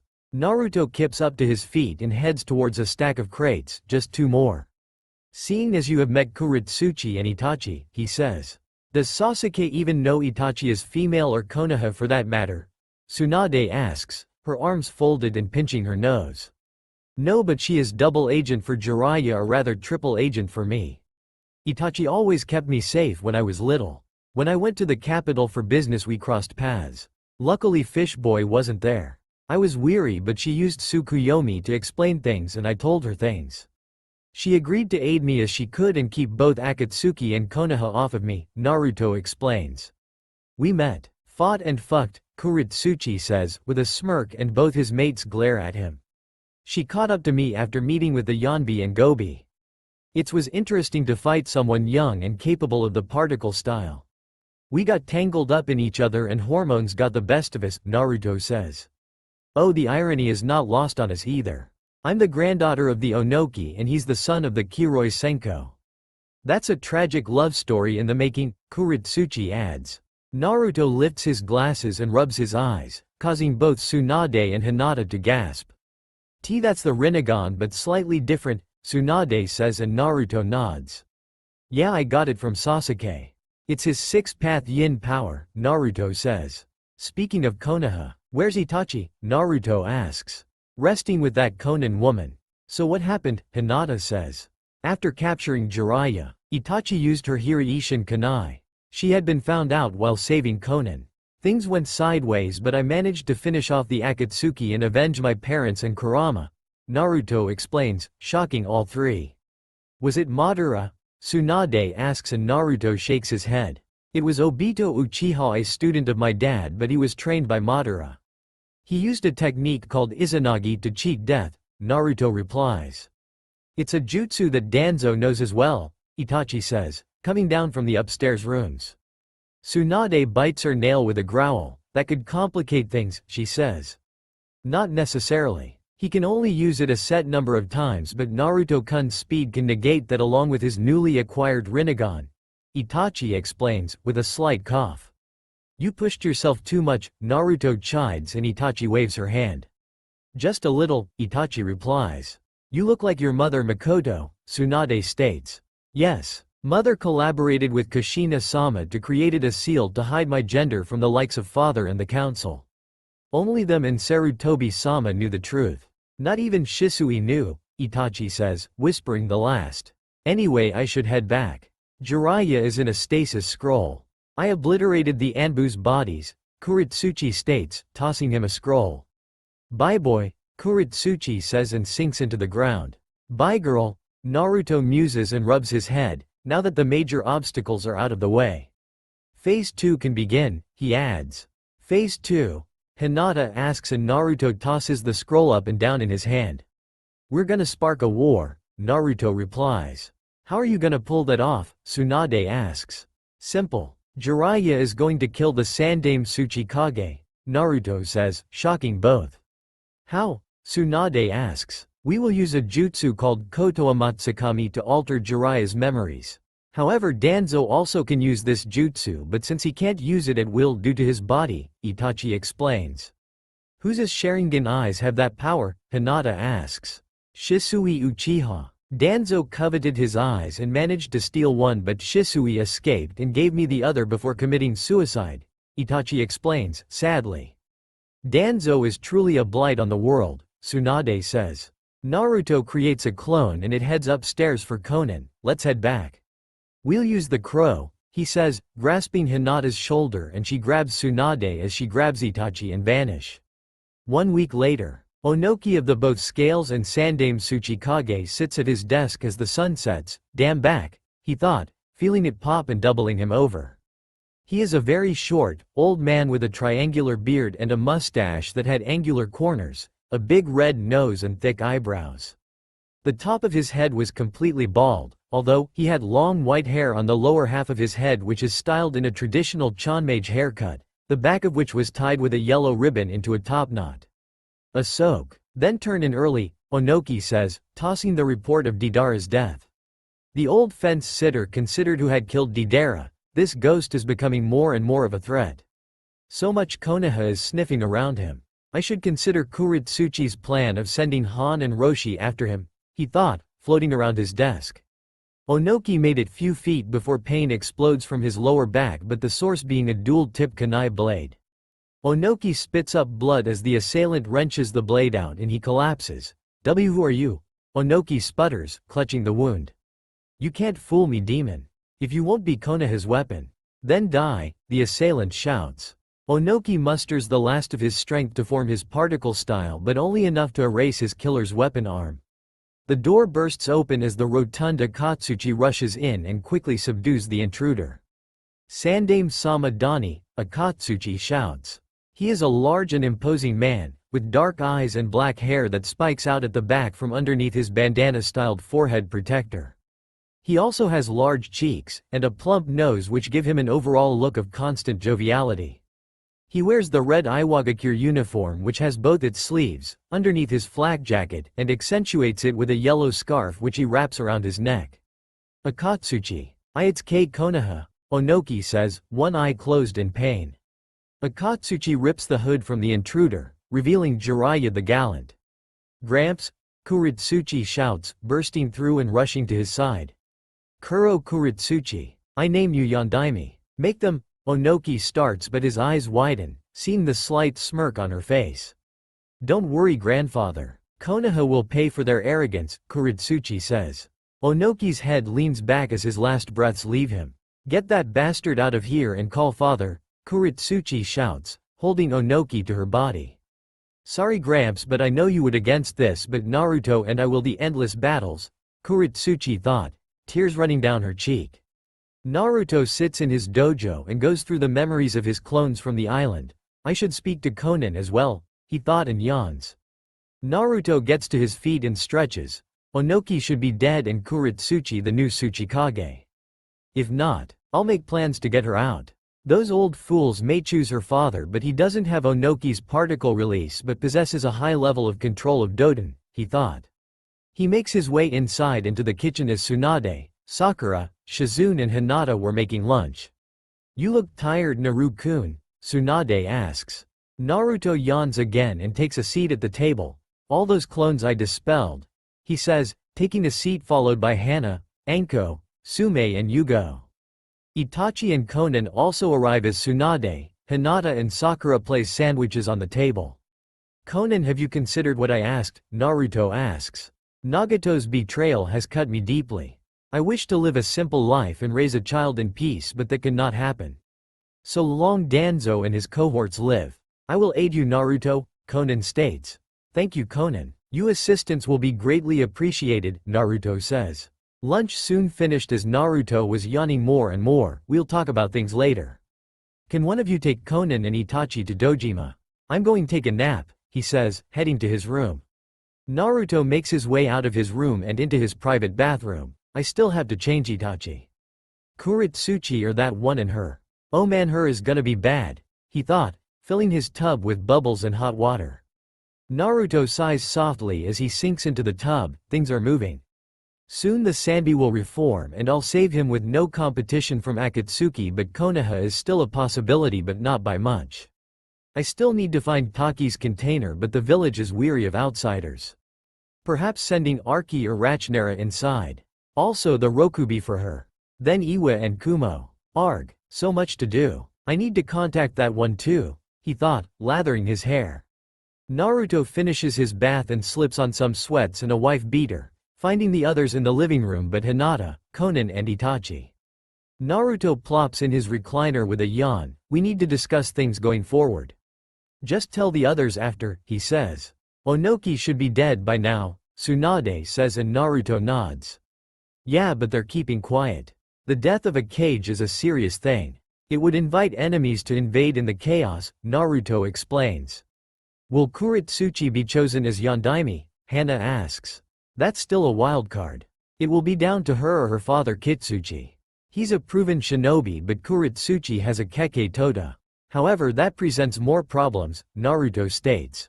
Iwa could pull that out. They could make her pump out kids, Anko says and Naruto nods. I planned for that. If Kuritsuchi isn't chosen for Tsuchikage, she'll abandon Iwa, Naruto comments. Wouldn't that jeopardize your plans for Konoha? Sakura says, but Naruto shakes his head and points to Itachi. If Kitsuchi is chosen, Itachi can influence him to go through with aggression on Konoha. I plan to send copies of my little black book to all the daimyo. Once word starts to spread, Konoha and by extension Hino Kuni will be cut off. The Fire Daimyo will lose face with his counterparts and allow Suna to break their alliance and form one with Spring. So for now we'll play the long game and keep building Kuroyuhi's reputation, Naruto explains. While long game, Tsunade comments. Naruto leans back in his recliner with a smirk, I want to take my time. Let things progress naturally. It'll take time for the other countries to turn against Hino Kuni. Even if they don't believe it, the damage is done, and while this is going on, we're going to transition out of Spring to another base. He explains, shocking them. Itachi told me Pain was planning to attack here with all of the Akatsuki. So it is best we move to a secondary base for now, Naruto adds. But where to? Sakura asks. Wave Country. It's been on the upswing the last 3 years, but it's still under Konoha's sphere. If things go our way and Hino Kuni is locked in trade embargoes or no passage to other countries, Naruto starts. Then Wave could be Konoha's target. A shipping hub with no one to defend it, Anko says, and Naruto nods. Exactly. We'll be transitioned to Wave. I own Gato's old place and have been building it up. For now we'll be splitting into 2 groups. Itachi, Hinata, Anko and I will head to Otto and wipe it out. While Tsunade will lead everyone else to Wave, Naruto explains, and Anko titters. After Otto we head to Taki to find their Jinchuriki. From there I'll send a clone to Iwa to check things, and we'll head to Kiri to meet with one of our last members and find the Biju there, Naruto explains. What about Kumo? Tsunade asks. We'll leave Kumo alone for now and gauge their actions. The Raikage may see this an opportunity, but I have someone there too, Naruto replies. Our other last member? Sakura says, and Naruto slowly nods. So for now we sit and wait. How long before we go after Otto? Anko states. About a month. Enough time for me to be proficient with my new eye, Naruto states, and all of them nod. Iwagakure. Kuritsuchi sits with her arms folded and hiding the scowl on the face as she listened to the advisors go back and forth about her grandfather's death and who to be his successor. Naruto was right. It's down to me or dad, but the old bastards are stuck in the past. Kuritsuchi, glancing to her adopted father Kitsuchi. He is a very tall and brawny man with dark eyes and short dark gray-colored hair, as well as a beard and a bulbous nose. He wears the standard Iwagakure shinobi uniform with a left sleeve and a right lapel. Why is this even an issue? Gramps named me Yondaime. Dad is a strong shinobi, but I was named not him, Kuritsuchi states, halting the bickering. That may be the case, Kuritsuchi-sama, but you are still young. Kitsuchi-sama would be a better choice with his experience, one advisor says, and several nod. I agree as well. Kuritsuchi-sama. Lord Sandame's death has hit all of us, but that shouldn't push us to go to war with Konoha, another says. Are you all that afraid of Konoha? They don't have their Jinchuriki or their Godem anymore. You all know Danzo Shimura is a known warhawk, and the proof is locked up for killing my grandfather. How much more must Konoha take from us? Kuritsuchi states. Kuritsuchi, we can't rush headlong into things. We have Jiraiya in custody. We can use to force Konoha to hand over compensation or political prisoners. War is not the first choice, Kitsuchi states, and several of the advisors agree. Then enough talking, choose the next Tsuchikage, Kuritsuchi says, folding her arms. The advisors start to murmur amongst themselves as Kuritsuchi sat in silence. Kuritsuchi-sama, though Sandame chose you to be Tsuchikage. We cannot. You are young and quick to anger. No one questions your resolve and strength, but wisdom and foresight is needed right now. Which why we choose Kitsuchi as the Yondaime Tsuchikage, one advisor says. Kuritsuchi sits in silence and slowly rises from her seat. Congrats, father, she says, and leaves the room. We should have Anbu watch her. She is obviously angered by our choice, an advisor says. You want Anbu to watch one our own. My daughter, Kitsuchi states. Adopted daughter, Yondaime-sama. Kuritsuchi will not take this lightly. She could endanger Iwa with her actions. Inciting open warfare with Konoha. That could bring Kumo into things, the oldest of the advisors. Would Kumo go that far? Moroku-san, one asks. Indeed. Kumo went after the former Hyuga heiress years ago under the guise of peace talks. The Raikage could use a fight with Konoha as opportunity to strike as both, Moroku comments. That may be true, but there will be no open warfare. We have Jiraiya for our aims to dismantle the image of an honorable Konoha, Kitsuchi states. What about Kuritsuchi? Moroku asks. Kitsuchi leans back in his chair with a heavy sigh. If Kuritsuchi acts in a way to bring harm to Iwa, she will be arrested and the CRA will activated to garner children with the Sandame's Kekkei Tota, he says, unaware of someone watching in the shadows. Meanwhile, Kuritsuchi stands before the grave of her grandfather with a scowl on her face. Well, this wasn't unexpected, but I'm still pissed off, she thought. Gramps, I hope you can forgive me, but I am doing this for peace. Naruto and I will do it. We won't fail, Kuritsuchi whispers, kneeling down. You have a problem, a voice says, and Kuritsuchi glances back.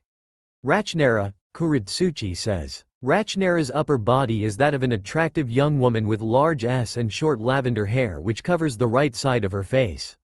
She has 6 pupil-less, monochromatic red eyes and her teeth are all sharp and pointed.